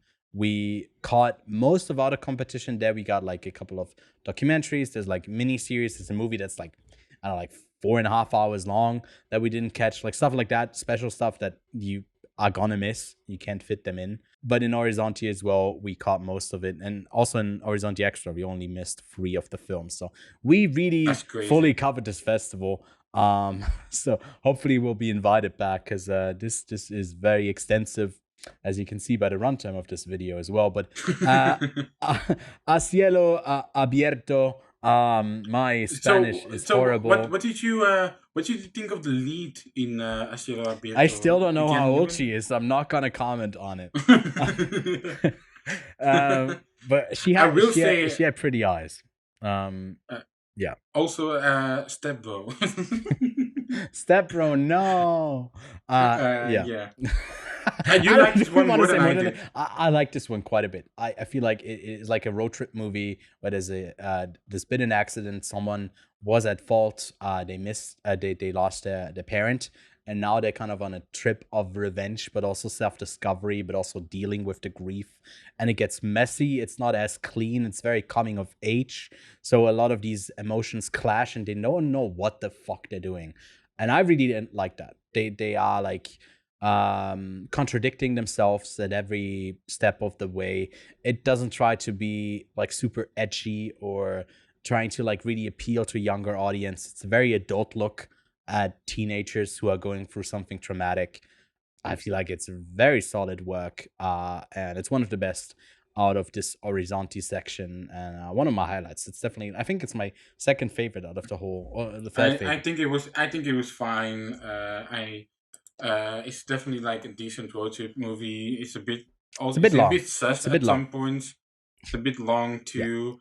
Yeah. And again, I feel bad for the actor. Julio Cedillo, because like he keeps getting pointed at with a gun, and it's really sad to see him as an actor getting constantly pointed a gun at. So if you watch the car, you Dude, know. 2 hours into, or 2.5 hours into this fucking thing, you don't have much to say. Like, yeah, I don't like when the guy gets the gun pointed at him. Like, that kind of sucks. I don't know. 3 out of 5. All right, the next one is someone. Well, talk about being swallowed up by your mother. El Paraíso, or like What? the other way around. No, I can't really. I'll leave that in, but it's just gonna be very confusing for people who haven't seen it. But yeah, this one I think got one of the awards as well, if I'm not mistaken. It won, I believe, 2 awards. I won Best Actress. Oh yeah, for the mother, and it won Best Screenplay. Yeah, it won Best Screenplay in the Horizonte. By the way, we didn't fully agree with the Horizonte winners.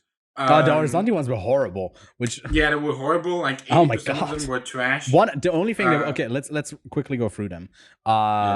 We'll talk about the films then in a second when we get to them. But best film went to Explanation for Everything, which I thought wasn't a good film. You liked it a bit more than I did. Yeah. The only award I agree with is Best Director. I'm okay with. Agreed. Paradise is Burning. Swedish film, coming of age, quite good. Mika Gustafsson won that. The special jury prize went to my least favorite film of the festival. And then The Sunday, which was a dog trash piece of shit movie. Italian, by the way. And the director and I have a personal connection, which we'll get to at the very end with our stories. Yeah. And then Best Actress, El Paraíso. And then Best Actor. Best Actor was in a film we didn't see. So yes. we missed that. And Best Screenplay went to El Paraíso. Which I also disagree with, because it should have gone to Hokage, Shadow of Fire. But out of all the categories, I can't be fully mad about El Paraíso getting screenplay. It does make sense because it is a story that is part Italian, because most of it does take part place. Italian, part Colombian. Exactly. So it's like 2 language, and they do love to give the award of screenplay to something that deals with like 2 languages. You know, we've seen it most recently with Drive My Car. Audiences or not audiences, but especially juries kind of tend to like that stuff quite a bit. But I really like the main lead in El Paraíso. I think I really like the story. Honestly, I think it's overall, I think El Paraíso is a good movie. It's one of the better Italian movies. Very good overall. Don't have much to say about it. Yeah, overall. It runs crazy a bit too twist, long. Crazy again. twist. Big twist, yeah. Twisting all the way. All right, let's not comment on that. The next one is, oh my God, this one was so bizarre. Behind the Mountains, which was a film. I don't want to talk about it too much because it was just bad. About a man who is like, I loved it. is like flying, and he can fly, and this is his ideology, and no one understands him, and he's a very silent protagonist, because he just kind of flops around and basically falls to his death, but then doesn't die because he can fly. That's the logic. Yeah, but so I kind of love this movie, but you didn't, and I get it. Yeah, you said it for the wrong intentions. You were basically laughing at the movie and had like a good time with it. Is that? Yeah, I was quite having a good time with it, which was not the director's intention, because I kind of stayed for the Q&A to like kind of see what the director's intentions were. They totally did not match my my experience of the movie. Like, it's a guy who can fly, but the thing is, he like crash lands 3 times and is still hell-bent on doing it. So I think he's the best suicidal father figure I've ever seen in my life. But the movie does turn into a bit of a house invasion movie at the second part, which also there's a guy who talks to his dog, another trend for this film festival. Right. People talking to dogs. What's the dog doing? But I really like this movie because I thought it was quite comedically quite funny. But I do know that not everyone thinks about this movie that way. But I still had a hell of a fun time. All right. The next one was a very slow film called The Red Suitcase. But one of the shortest films too. Oh yeah, it was. It just felt so long. took its time. I feel like this one's fine. We both gave it like a 5 out of 10. And it basically tells like this kind of split story in different timelines, but portrays them in the same time. So you get like the impact at the end, and it's ultimately concludes in this like red suitcase thing. I thought it was going into a more like thriller route, but it was essentially just like a in parts like political drama. And a bit of an escape thriller at some point, like, you know, because like it does talk about a guy who's like, so the guy in the movie drives corpses towards their original home, which is a really sad subject, really, and also the future of Nepal. The way they talk about it, the way they don't really have any hope for the country in the future is a really sad point to see. Yeah. But it does get meddled in this really slow movie. Oh, yeah. You know, like people talk absurdly long pauses. So it's like, okay, we're really it is like, testing your patience, and it's hard to Yeah. say because it's like it feels impactful of what it's ultimately going for. But it tests your nerves more than it is your like it tests your patience with your empathy. And I don't love that because ultimately I just want a good movie that can do both. Yeah. Or that it doesn't need to rely on me being patient as much because I'm a zoomer. Barely. Yeah, but it's I think it's all right. Just the story itself more than the movie is. But yeah. Pretty much the other way around, I would say, is For Paris is Burning. I feel like it's a story that we've seen before. Coming of age. It's a story that I've done before, but I really liked it. Again, we both agreed that this was like one of the better directed movies. We would have given it to other movies, but we're not. Yeah, you mad know about why? This one getting best director. Because why? Directing children is always very hard to do to actually get good True. performances out of them. I mean, you hated one of them. The youngest I didn't love, but the older two I think are really solid. And yeah, I like the energy it's going for. It's it doesn't try to sugarcoat stuff.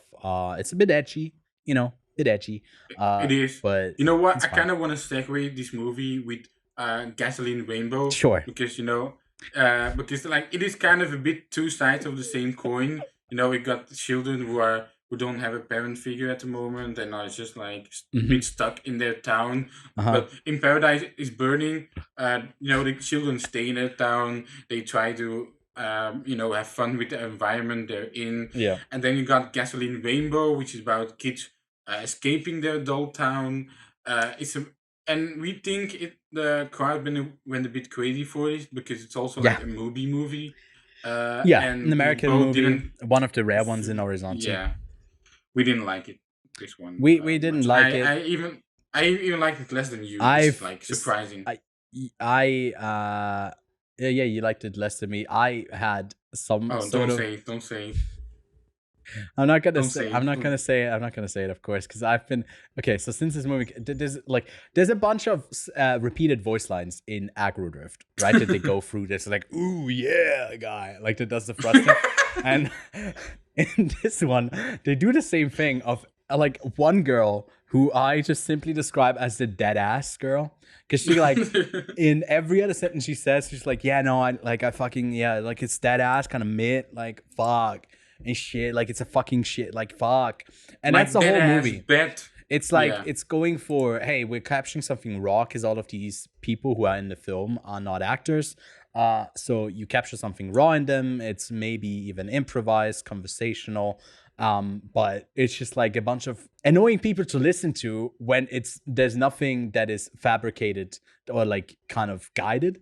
Because a lot of it is very empty when they try to go deep, man. Like they go deep, like dead ass. And I've been annoying him by saying dead ass all like the entire festival. And for that, I'm liking it more than you, just to continue annoying Kevin. Because oh my god. Because the pleasure I've gotten out of annoying Kevin is ultimately like a net positive that this movie has given me Although the ultimate story does, like, we think the road trip part was actually good, but then they kind of lose Yeah. their car pretty early on, and then it just drags.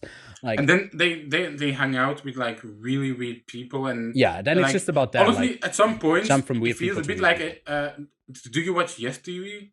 I've seen Because at Yesterday some before, point, yeah. because at some point it does feel a bit like a Yes TV video, Yeah. but like without any of the substance. Like it's so It took me a long time empty. to have any sort of interest in our lead Yeah. characters as well, because I couldn't really distinguish them off their background, and they don't really do a good job of bringing that up as well. But Yeah. by the time you spend, like, the time you spend with them, at some point you do get kind of, because they are very much like open people, so they end up talking about what they go through, but it's not really that interesting. To be No. honest. Like the only thing I think this movie got going is for is a bit interesting music, but even then the music is sometimes so loud and Yeah. like Da, I da, lose da, interest. da, da, let's go party at the end of the world. Yeah. Yeah. All right. The next one was one of the couple. I think none of the fighting movies have popped up yet, right? But the featherweight. No, this is the first one. The Featherweight is the first sports movie we've seen. It's about this guy. Willie I don't Pep. remember his name. Hey yo, Willie Pep here. I'm boxing in the 50s. Oh yeah, Willie Pep. Uh-huh. I did think this movie was decent. It's kind of mixing this fiction and documentary kind of style. Yeah. Which is again like if a sports movie for me offers something different than the usual underdog story, then you ultimately get a bit of a pass for me because you try to offer something a bit more interesting than the generic movies out there. But it does stay kind of generic in its storytelling, Mhm. also a bit.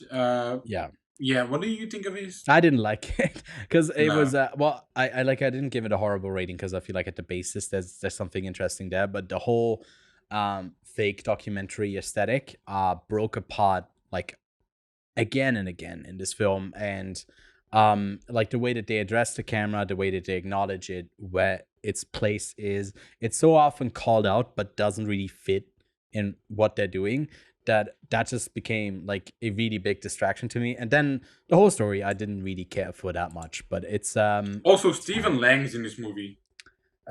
he is, yes. Yeah, he like sometimes shows up as the coach, like you're not good enough. Like it's a bit empty too. So I'm like, okay. Overall, a okay movie. I give it like a 6. You gave it a 5.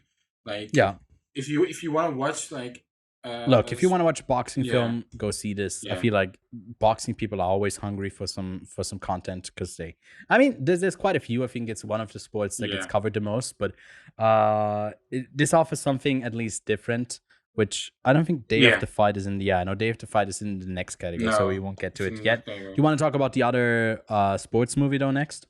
Our favorite Well, of the category? you mean the best boys movie? What? And, Ever? no, like of this film festival, Right. of course.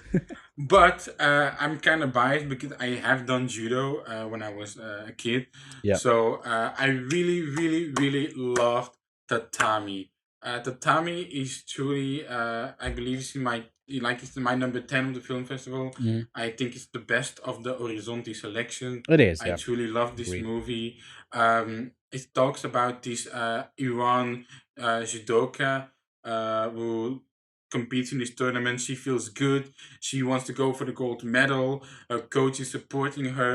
But as the tournament goes on, there is a potential conflict.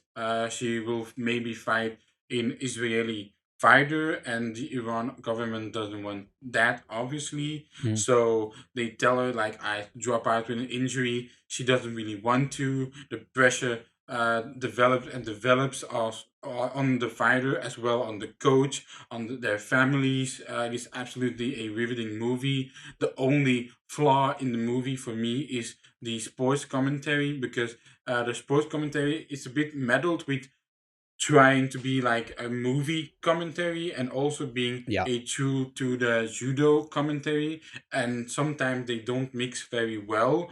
Yeah. But they do bring up some of the technical aspects of the fighting styles they were doing. and that aspect is really good. And again, like the lead and the coach is also like the lead actress from Holy Spider last year. Yeah, she got the And award for that, again, right? Best actress in yeah, Gun. I really love this movie. Go see it. I beg. It's a political thriller mixed with a sports movie, and like I've said, if a movie does something else than being on the generic side, you'll get a pass from me. But this one goes even above the bar for me, so I really loved it. Yeah. I don't think I have anything to add to that. I just agree. I liked it a tiny bit less than you. But I had the same You want to say concerns. your review because you really like your pun. Wait, did I have? Yeah, Oh, wait. Yeah, where is it? I'm so funny. To judo or not to? Wait, to judo or to Jew not do? That is the question. Because Wait, wasn't it you don't? Jew not do? No. Yeah, to judo or to you don't? Chew not to. No. I wrote chew not to. Which I don't know if that's terrible joke. That's that's about the quality you can get on letterboxd.com /user Ewan. Next, let's get to the next one. Invel. That was the last movie we watched at the film festival. It's this animated movie. I think is done with metal plates. The animation. The animation I really like. The story. It's like this movie belongs in a museum. In its topic, in its story, it's like about this. I mean, it's a World War II type of movie. It didn't really interest me.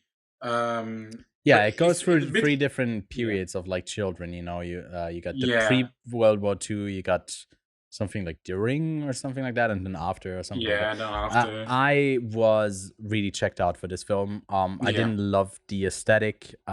I feel like it gave me a headache the way it was like flickering. I get the appeal. It's very much a film that makes sense to premiere in Italy because it's Italian history. And I just was at this point just mad at the Italians, so I couldn't really get into this one that much. But and you want us to return back next year, and you're saying I hate Italians. So cool. That's fine. Cool. I can look. They let Polanski in, and he's he clearly loves children. So I can hate a bit of Italians. Hesitation Wound is the next movie. Yes. I'm not gonna lie, I don't remember much of this movie either. There's not a lot going on here. It's very bare bones of just the frustrations of getting everyone to turn up. We did say this movie is like 84 minutes. It felt like 2 hours. I remember saying that. Yeah. Like it does take its sweet I don't know if time. we need to add much to that. Like it's you got the Kane Mutiny Court Martial. Definitely go check that out if you want something. It's like mildly political in parts. It's overall just a tad bit too slow and boring where like it compared to something that won like a jury prize or something last year with Alice Diop's what was it called? I'm blanking on the name. Oh, wait, let me I wouldn't know. Saint-Omer was one of the winners, which was also like very constrained, slow, like camera stuff locked off and bunch of like talking. It didn't capture the same thing. I didn't like Saint-Omer as well. Maybe I'm like it needs a bunch to get me into like a court drama. Here it didn't really get me in. I also gave it like a 5 out of 10. Like the court drama wasn't even the most intriguing part because there's also like they have a dilemma around their sick mother, which was more intriguing than the political court drama. Which you know, if your main storyline isn't the most interesting one, you got a problem. Next up we got Heartless, Sem Coracao, which was like a coming of age film. Kind of also to me a quite forgettable movie. I mean, you liked it more than I did again. So. Yeah, but just rating wise, I feel like a group of teenagers growing up, discovering their own identity, maybe even sexual identity. There's a bunch of whales, there's a bunch of like imagery that's like it's mildly like magical or like out of this world. It's very generic in like you get one or two of these at every festival and it doesn't really stand out, unfortunately. There's also like a death in the movie that doesn't make any sense. Like, It's just yeah, like like it it doesn't goes make for the any shock sense. value, which, by the way, ties Yeah. me over perfectly to the fucking next movie. God fucking damn it. A 1 star. I don't know. I didn't give it a half star because it does have some interesting visual, like Yeah. narrative storytelling. I don't think even it is like maybe a 1 out of 5, as much as I really dislike the story and what it stands for. But the director clearly agrees publicly with me disagrees there. But it's a shit movie. I don't like it. It's over dramatizes or I don't know, just like horrible people. Just like, yeah, we're horrible, and you're looking at them, and the director also says, well, they're horrible people. And it's like, why are we looking at these horrible people, man? I got better things to do. I could watch some Ryocho Sakamoto play the piano for 2 hours right now, but I'm instead watching this piece of shit for almost 2 hours. And somehow it gets a second prize of this festival in Horizonte section. Yeah. It's like, what is Insane. happening? You also didn't like it. You didn't dislike it as much as I did. No, So this is I think this is a movie we both agree is like, bottom 3. Like, I think it's your worst. it is my worst. Yeah. I got the Amor movie at the bottom, but yeah, it isn't good. It's boring. They also try to go for the shock value at the end by turning it into a mass shooting thing. Yeah, I don't and- get it. It's the most edgy. It's the edgiest thing I've seen since Rick and Morty. If you want to make it like a teenage trilogy of like Paradise Burning, Gasoline Rainbow, and Endless Sunday is like the worst, and like the other 2 movies are doing better in that department. Yeah. So didn't like it. Can't recommend. Also, I think it's funny that it says Kevin fills the city with his name in the description on Letterboxd. I just wanted to call that out. I don't remember which one of them was Kevin, but I'm sure he was a piece of shit. Just like it was a little brat. Oh, the worst one. All right. Okay. Thank you. Yeah. Anyways, next up, the main winner of the section, explanation for everything. Budapest, a student who's a bit of a dummy, struggles to focus in his final exam, and ultimately makes it like a political thing. I wasn't really aware of how important the cultural and political stuff in this movie is, but it becomes the forefront of it, all based on an overblown lie. And I guess there was an explanation for everything, which is just that the guy is dumb and he made an impulsive decision. This movie left me really cold. You liked it quite a bit more than I did, so maybe you can. Well, yeah, I know it talks a bit about the political divisiveness in Hungary, which I thought was because everywhere countries are divided, a bit worldwide everywhere. So when they dive into that aspect, because the reason this guy didn't pass on his test was because he was wearing a Hungarian sign or pin on his suit, and that usually you flames the whole debate. Yeah. And I thought that family perspective between the teacher, because they do play with time. You got Monday, there are different days, you got different perspectives. You got the teacher's perspective, you got the parents' perspective, you got the student's perspective. And I thought it was all mixed well. I just didn't think anything excelled. So that's why I didn't love it, but I did really like it, especially one conversation between the parent and the teacher about like the political state the of one their at home? country. Yeah. That I think was like more the of that. meat I would of have the loved to movie. have gotten Like, more of yeah, that. More context more as of well, that. because I was lacking that context a bit, and for a movie about a student who's too dumb to understand stuff, please make me the dumb student and explain me some stuff. I would love to know it.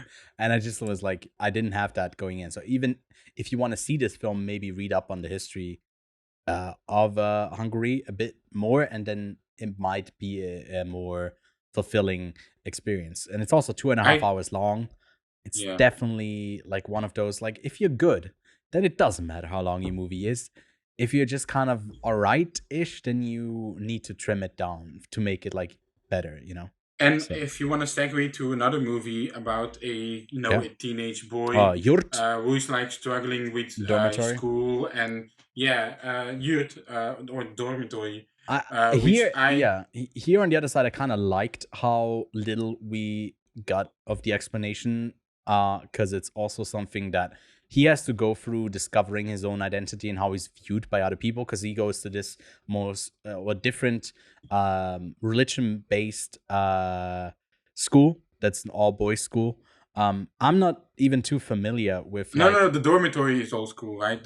He goes to a different school. Sorry. He He goes to a dormitory. Yeah. The school he goes to is still like mixed with everyone else's. It's a Turkish movie, and it leaves me interested to read more about this stuff. Although I feel like it also it didn't give me a complete picture, maybe something that I wanted. It's also another one that's 2 hours long, but feels it feels 2 hours, and you tend to think about the time, like how much time you've got left in the film. It's like that type of experience, at least for me. But what did you? I like you get snippets of the political turmoil that's going on in the background, and I would have liked him discovering that more, because like at one point they turn on the TV and they see it, and I'm like, oh, like you think the boys want to know more about that specifically, but no, there's more of the headmaster of the dormitory and the student. We get more of they're like a bit they're headbutting on a lot of things on how he acts. So you got that whole toxic environment going around. So there's a lot happening in this movie. You got the father relationship, you got the headbutting with the headmaster, you got the school going on, you got the family expectations, kind of a bro dynamic with like his best friend at the dormitory, which at one point is really the central focus of the story. And it kind of goes in and out of that and arrives there again at the ending. But it's juggling a lot of things, and I think that's where it loses. And it doesn't juggle them in a way where it's like adding to the main character being overwhelmed by them as well, if that makes sense. It's just like a lot of thematic stuff that it tries to pack into the film, not thematic stuff that it puts onto the viewer through the character, but just like the circumstances around it. But yeah. Lastly, the last movie. Another highlight from not lastly, we do have another tiny section after this, but Hokage Shadow of Fire is something that you were really anticipating, so I'm gonna let you. I saw it twice. You did see it twice, yeah. Maybe why? You can tell the people. Because so I watched Shadow of Fire or Hokage after Hitman, but it was in a theater called Sala Passanetti, and that experience was so horrible because it's like a small theater under the Sala Grande. Like it's like a basement theater. It's like kind of where you put the students in of like classes that don't really matter. It's where Polanski goes when he says he's got to show you something. But that my experience was so horrible of that movie, and I kind of, due to the whole experience, I didn't vibe with the movie, even though I really liked the first 30 minutes. So I was like, I'm going to rewatch this movie again the next day in the Sala de Sena. Then I also see Tsukamoto in person, which I watched a lot of his films before Venice. I watched Tokyo Fish, which I really liked, but my first movie of his was Killing, which I loved. So I was like, I want to give this movie another chance. That's why I didn't watch 56 movies instead of 57. Shame. Shame. So yeah, I know, right? But I really, really loved Shadow of Fire or Hokage, as you want to say it. What did you think about it? Because you didn't see anything of this director beforehand. So no, I didn't know your thoughts. I really wanted to do a bit of preparation going into it. We made like a shared list of what we want to watch and got so busy. I'm still so busy. That's why like this episode is also kind of late. By the way, that I didn't get to it. Well, not your fault at all. It's all on me, Kevin. I'm gonna take it. But yeah, it's great. I think I like a later part of the film a bit more. There's different dynamics that we get to see as our main kid, the young kid, tends to kind of shuffled into the forefront of the film. We mainly see the world around him not really through his lens. At part, we do see it through his lens, and I feel like that's why the movie is the strongest. But it's just like the aftermath in Japan, in this in this town after World War II, and it's just completely destroyed. And you just see like the hardship that is the ongoing trauma that is going to go through generations and has been going through generations of hurt. And I feel like it conveys that really powerfully through some captivating eyes of that like young guy who you shouted out as one of the best young performances right after festival. And he's really good. I'm a sucker for Japanese stories, even if they're tragic. I also said this is like the live action Grave with the Fireflies.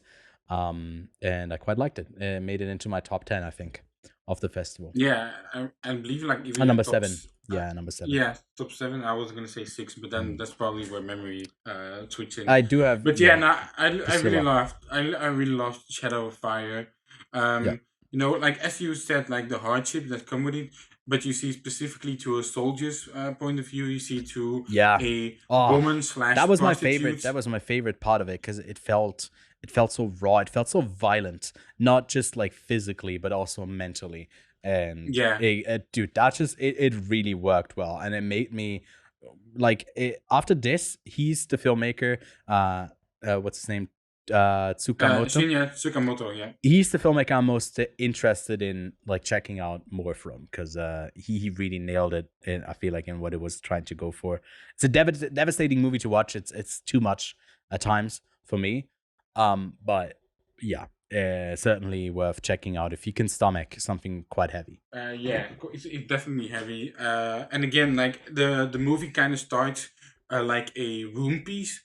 But so if you're like hesitant about that, like it does develop. It does develop into a bigger story. So don't worry about we were saying that Holly might have the best ending. I feel like this one also has a really strong ending. Oh yeah, true. Yeah, I mean, just Hokage and Hokage with Shadow of Fire and Holly both have great performances, child performances, and great endings. So those are really the ones. The hidden ones you're not gonna hear anyone talk about a bunch. No. So if you got the chance, because I asked like some people if Hokage would get any releases, and they say like, oh, we haven't heard anything before it. So like anyone, like, please go watch that movie if you can. And if it really plays at any other festivals. It does have a theatrical release date for November 28th in Japan.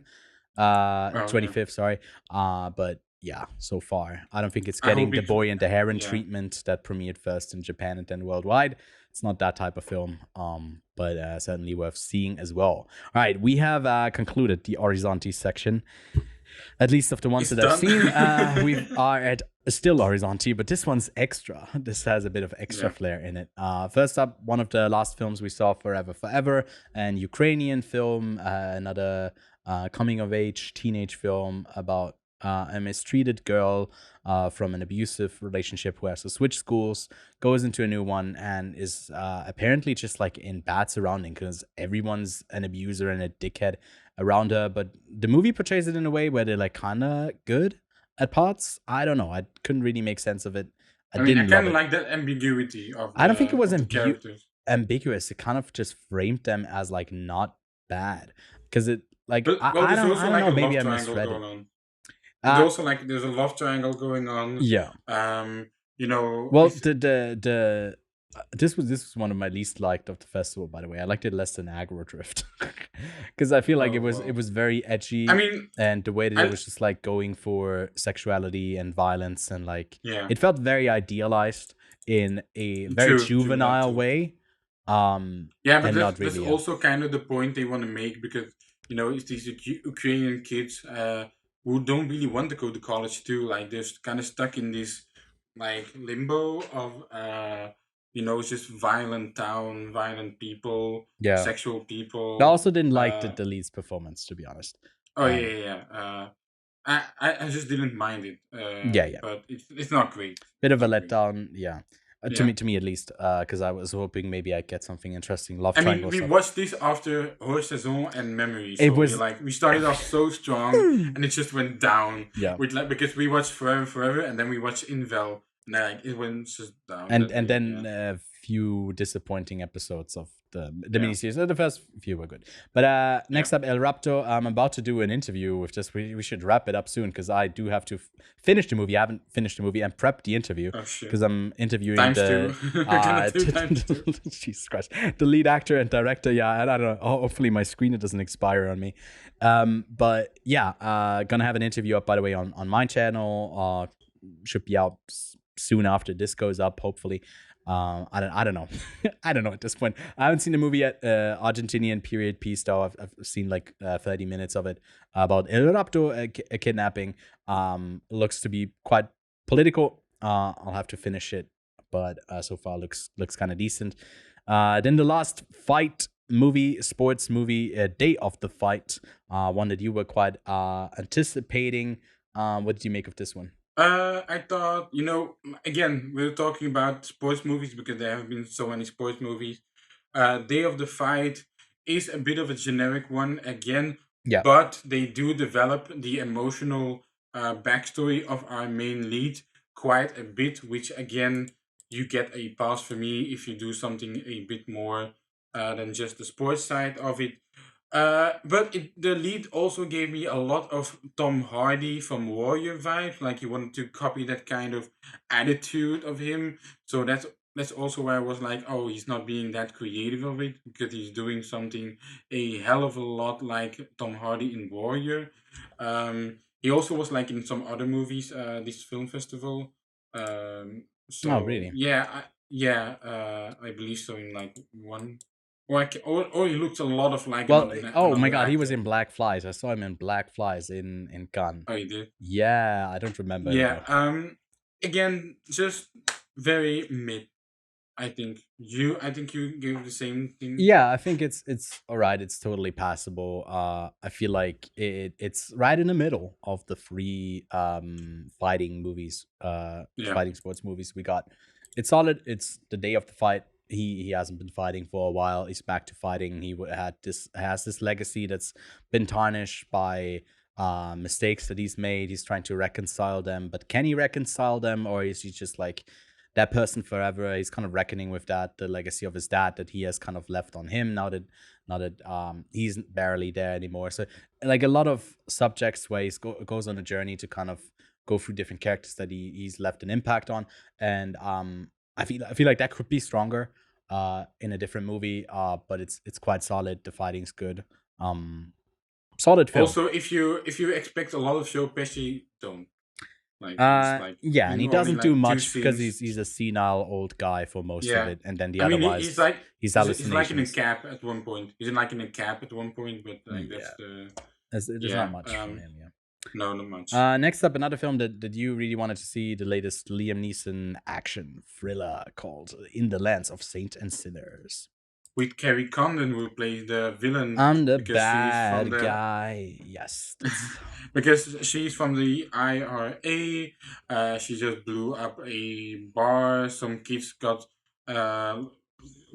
died in the explosion they set off, so they escaped to this little town where they cause a little bit of havoc, especially her brother, who meets Liam Neeson on his way. And from there we get a little bit of a story. It's Liam Neeson has done a lot of these movies over the years, these little action movies, because that's what he kind of wants to do before he cannot do it anymore. Yeah, but here he gets to be Irish, But he gets to be Irish. Kian Belly Hinz Irish. is also in this movies. He's also in this movie. And the cop. What are you doing, man? I'm sorry, we're nearing the end, okay? This goes to show how long the recording has been. But it's again, it hits that bar of the Liam Neeson action movie. It's a fun one to watch on a rainy day, in my opinion. Yeah. It doesn't offer that much. Go in with managed expectations for the type of film it is, and you get something out of it. I feel like the third act was blown up to be just the third act, and I don't know if it needs to be where it ends up, but it obviously needs some kind of action. didn't really vibe with that too much. I would have liked something smaller, maybe. Also, I believe Jack Gleason is in this movie because he got back to acting. If you don't know who Jack Gleason is, he plays the little shitty king in Game of Thrones. So He's one of the. like He's projected onto the head of one of the babies that gets blown up in the beginning. yeah. No, So, I don't actually remember. Wait, what part of it was he in? I don't remember. He played the hitman. He played the other hitman who helped Liam Neeson. That was him. Wait, You didn't know? I didn't recognize him. He looked so different. Holy shit. Because he had a mustache? Yes. The disguises work, man. Superman with his glasses and this guy with his mustache. I didn't want to see him slapped by a little person. All right, cool. Next up, Stolen. Indian film, didn't go in with any expectations. Usually, Indian films have to break through a certain barrier of like just cultural stuff that doesn't vibe as well with like my Western understanding of film. This one was really captivating and good. It was like, it had me surprised. There's like a bunch of really captivating sequences where there's like action in it in the best possible way of unbroken sequences. Amazing. Blew me away Wonders. in the best way because I was surprised. And this movie is still like, it doesn't have a poster or anything on it on Letterboxd. It's still a mystery. It's one of the ones that only 140 people watched it apparently too. Yeah, there's not going to be a ton of people who actually end up seeing this, but it's a bit of a gem. I quite liked it. Yeah, me too. Especially the movie kind of starts off in this train station, so you're kind of thinking, oh, it's gonna be like a bit like Hawkish, like it's gonna be a one environment movie because someone's baby is missing, and one of the witnesses is a guy who just arrived in town for a wedding, and his brother is picking him up. So these two brothers and the mother go on a journey to find his baby, and it's really captivating. Like especially the screenplay again, because it is an escape thriller. Yeah. And especially at the end, they're making like some choices and twists Yeah. that really elevate this movie from being like a B movie, like your generic B movie, to like something a bit more interesting, intriguing. Really, really good Indian movie. Some really interesting cuts and drone shots and one takes that like truly make this something special, honestly, to watch. Especially in these lower budget movies, it's so hard to do a chase scene in a compelling way where like characters are talking to each other and you don't feel like, where's the logic? Where are the people behind them? Or like stuff like that. This keeps me on the edge of my seat because I don't know what's going to happen next.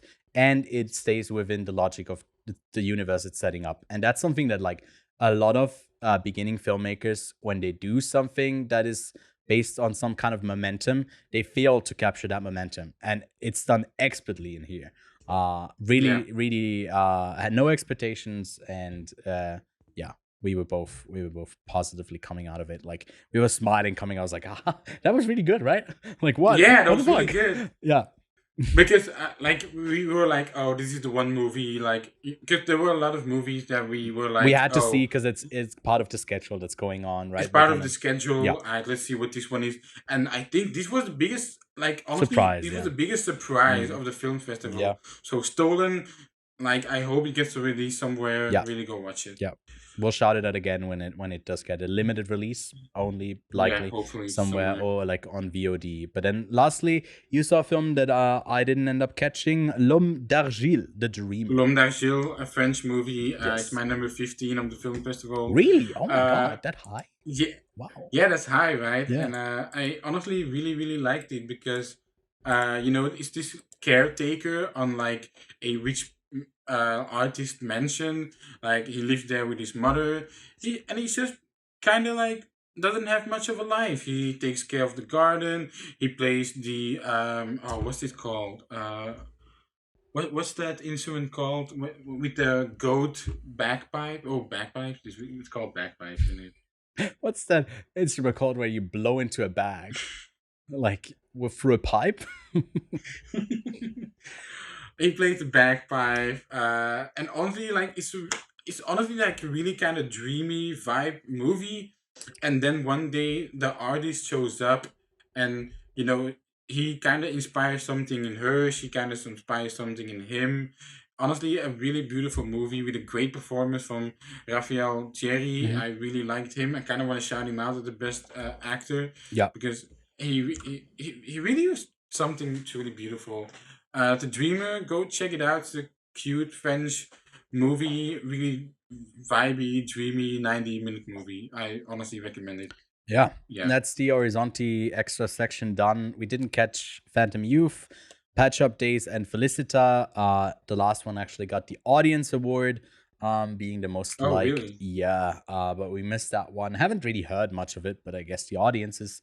I That's heard all. something of Pet Shop Days, but Yeah, and I maybe heard go check something out. about Phantom Youth. So hey, we got it all covered here. We heard some stuff, but we didn't end up seeing It's done. All the movies we covered. Okay, so we do want to share some stories before we wrap this 3-hour-long recording. I don't know if this will be split into separate episodes. I don't know what to do with this yet. But we should get like an honorary award next time we go to Venice Yeah. for covering this many movies. Because I was initially planning to just say, like, Hitman, yeah, it was good. Richard Linklater, go check it out. But we ended up talking more extensively than I had planned with this because We I wanna guess we deliver did to the have people. to share some stuff about it. So Yeah. yeah, you got like a minute per movie at least. No, you got like 3 minutes per movies. I can't do math anymore. I'm just like the Afghanis in Hollywood Gate. I was about to say that. Anyways, okay, so story time. We do have a couple of stories. There were some interesting things that happened, mainly the drama around the boats in on the morning that we went to see The Killer, because it was our first showing of the day, and the way we went about it, we had to get up quite early because there was a 20-minute long bus ride with Yeah, a like at huge 6. queue usually that you had to wait like a couple of cycles for it. And on the day of The Killer, a new David Fincher movie, a lot of people get up early to get into that line to make it to the island in time. And we ended up getting on a boat that was not part of the main line of boats that went to the festival, but like an extra one that was going there. But the issue was that like the main line was in delay, and the weird way it works in Venice is that if there's a boat that has a delay that's supposed to go in first, you have to wait for that to dock before you kind of overtake it in a way, although we were way ahead. So we ended up being stranded on the Venetian waters for like 40 minutes. Just like daubing in the waters, yeah. Like just stationary in the middle of the water. Yeah. I was like at one point, I was like, just let me jump in the water so I can go see The Killer, man. And we ended up being there late. They let a bunch of people in, including Kevin. He ran there. I walked there. He was barely in front of me in the line though. I was running. I like. Yeah. But they let people in one by one, not to disturb like the rest of the already ongoing thing. But I was like, I don't want to miss this movie. This is my most anticipated. So I was just down, went to the shops, and you ended up seeing again. Still haven't seen the opening parts of it, which is quite repetitive at setting up. So like you didn't miss too much of it. It's like the perfect movie to like miss the first 10-15 minutes. But also like I went to that screening, right, and I went into like the left line, which is like the smallest line usually. Yeah. And like one of the guys even like closed the door, and I kind of shoved the door open again with my foot, and I want to get into this killer screening, man. So yeah, I ended up. And then, you saw those Italians screaming against the guy. Like, tell me more about that, because you said that was the funniest thing you've seen at the yeah. No, there was one person. They were like all standing in line, right? Obviously the same distance. They let people in one by one. You can't really cut the line anywhere. But a lady was like pushing up against another dude, although there was like space behind them. There's no need to press. You're not getting in earlier than anyone else. And like the guy just like turned around after they like bickered at each other a bunch, and he was like, "You are just an unpleasant person to be around." You know that? It's like I had to laugh, and they looked at me both, and I had to leave because I was like so uncomfortable because it was so angry. So I left, got a bunch, got some food. Which we rarely got to do because it was so busy during the festival with 6 movies a day, and ended up snagging the later showing, which meant that I had to skip out on The Beast. That's why I missed it. It was all the fault of I guess the boats in Venice, which we had smooth sailing after that, but it was just. I mean, honestly, like that boat was just like a bad apple in the bunch. Yeah. For me personally, because I actually found it very fun to go on the boat in the morning, like even in the evening, because it's honestly kind of refreshing to just stay on top of the boat. You know, you got the wind, you got the beautiful night sky and the stars. So I was like, this is kind of like relaxing. Yeah. Also, maybe not always if you got like a whole bunch of people pressing against you, especially in the first half of the film festival when there were like a lot of Yes. people. That's Because why I don't like it at one all. of the days, right? Like we go there and there's like no queue, and we were both looking at each other like, Yeah. this is a prank, because we were like, what is this? I But think yeah, I've like been to Venice twice now. At one point, I think a couple of months before the next festival, I might be able to do like an overview for people who want to go. I'll look up a bit for the student side, or like the public side as well, for the experience, like for the people who don't work in press or industry. Like what theater is the best, and like how you get to places, because I think we navigated it pretty well. yeah. But it is a I bit mean, we woke confusing. up at 6. We woke up at like 6:20, 6:30. Had a little breakfast. Went out to the boat at like 7. So we went out at 7. Yeah. Got to the boat at something after 7. And the screening If you don't started have at the first 8:30. boat, yeah. If you don't have the first boat, you have the second boat. If you don't got the third boat, second boat, you got the third boat. So we always arrive at like 7:50 or 18:15, like somewhere between that time mark. We arrived Yeah. at the cinema. You go in at 8:30. Sometimes our screenings were like at 9. So it was smooth sailing from that. But you indeed have like your first movie, then you have like 15-minute, 30-minute break, second movie, then you have maybe like an hour break if you're lucky. Then Yeah. it's the third movie, fourth movie, fifth movie, sixth movie, and we were always at home around midnight, mostly past midnight. And then you go into bed, you sleep for like 5 hours, and At then most, you wake up at the next most day. 5 hours. At most. Because that Uh, that means you sleep. No, I guess it's around 5 hours. Yeah. Yeah, it's for around the- 5 hours. yeah. Maybe 6 if you're lucky with like an early screening. I because we am did have some of terrible at those. falling asleep and not looking at my phone, even though I do need to sleep. So it was definitely less for me, but I managed with. I mean, you drank coffee for the first time ever, right? And then I drank swiftly coffee. became addicted. Or are you still drinking it I'm- now, or have you? No, quit I it? don't like the film festival was like the one time I actually drank coffee, because I was like, I need to stay awake. He's like I a drink, vacation Americano. smoker, but with coffee. Yeah, like I drink Americano, cappuccino, espresso. Like I took They should cappuccino add in that the on morning. dating sites. You know, you can like add when you drink, when you smoke, and it's like on special occasions, and it's On special for occasion. drinking coffee. Film festival. Yeah. But yeah, we also walked out of a movie. For me, it was the first time I walked out of a movie. I don't really like to do that. I like Yeah. to give the movie a chance to throughout the runtime. But the Amor movie was like the most boring movie And of all we time. stayed so long that we knew there was nothing that would add to Nothing, it, no. because it ended up repeating itself so much. Like we stayed like an hour at least. I think we left. No, just we like spent around we the spent hour more mark. than an hour in there. I think it was like More, yeah. I think like, so. It was, We got a whole bunch of it. I rarely do it as well. I did it last year at one film in Venice.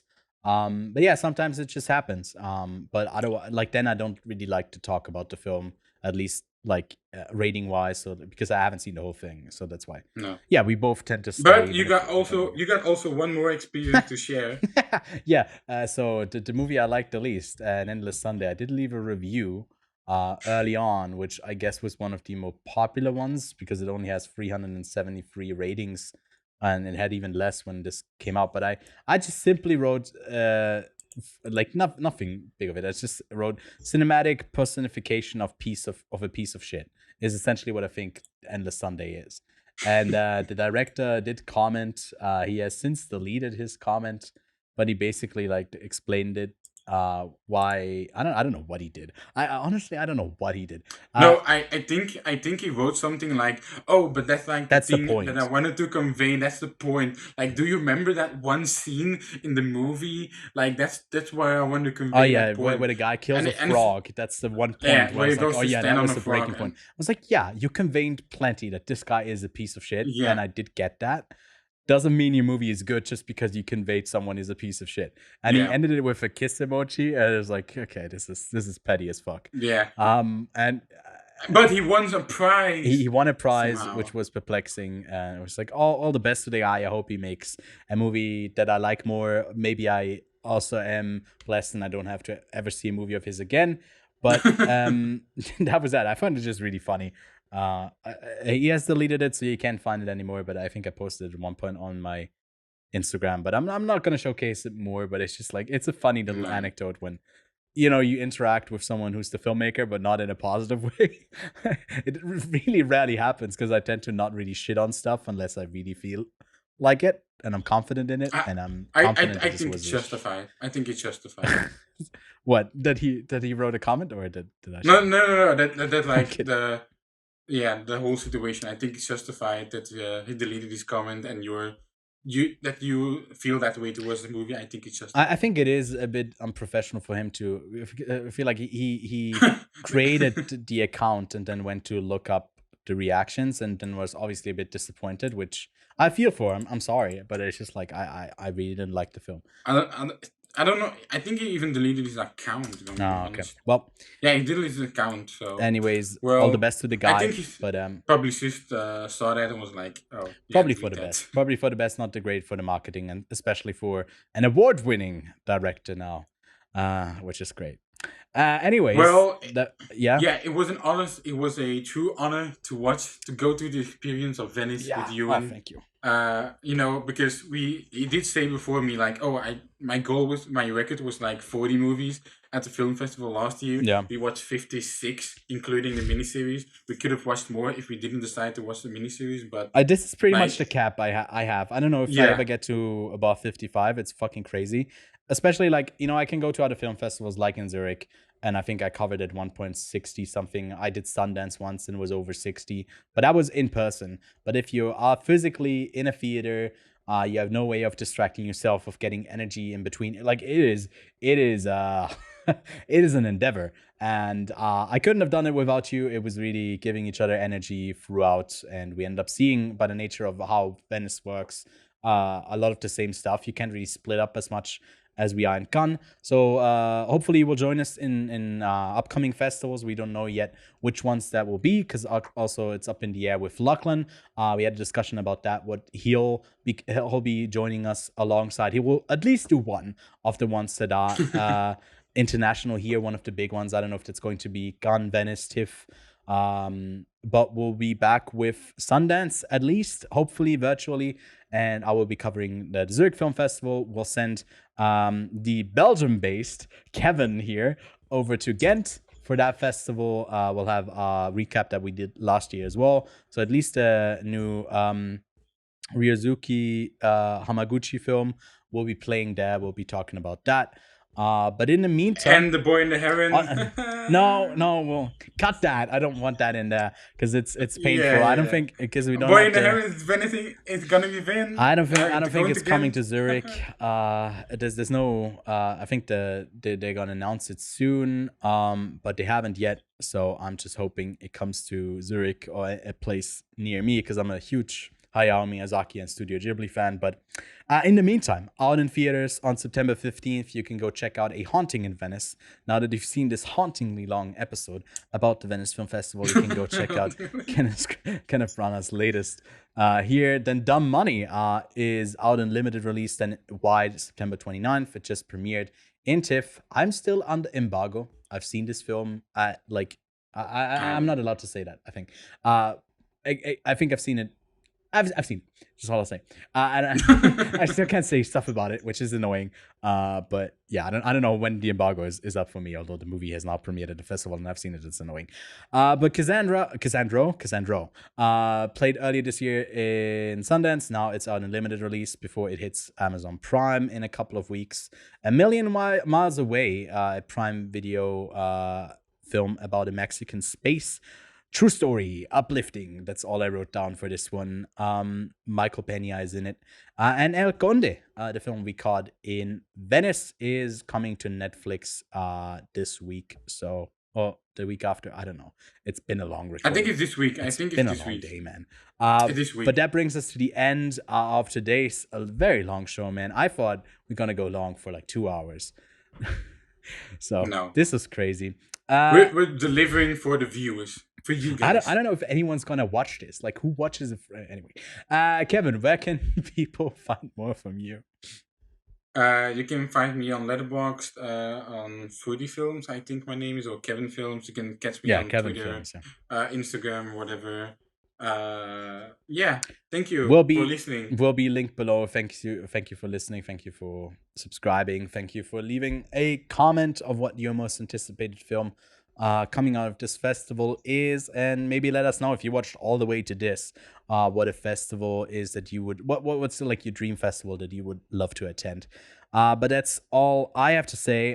Next week we'll be back with Lachlan, and we'll be chatting about a whole bunch of stuff that has released on VOD and in theaters since 2-week-long break that we've had now. But thanks so much for tuning in, and we'll catch you at the next festival. Come say hi. We have mostly nice guys. Well, unless you ask certain directors, then we're dickheads and we don't get his movies. But other than that, we're pretty nice. So goodbye.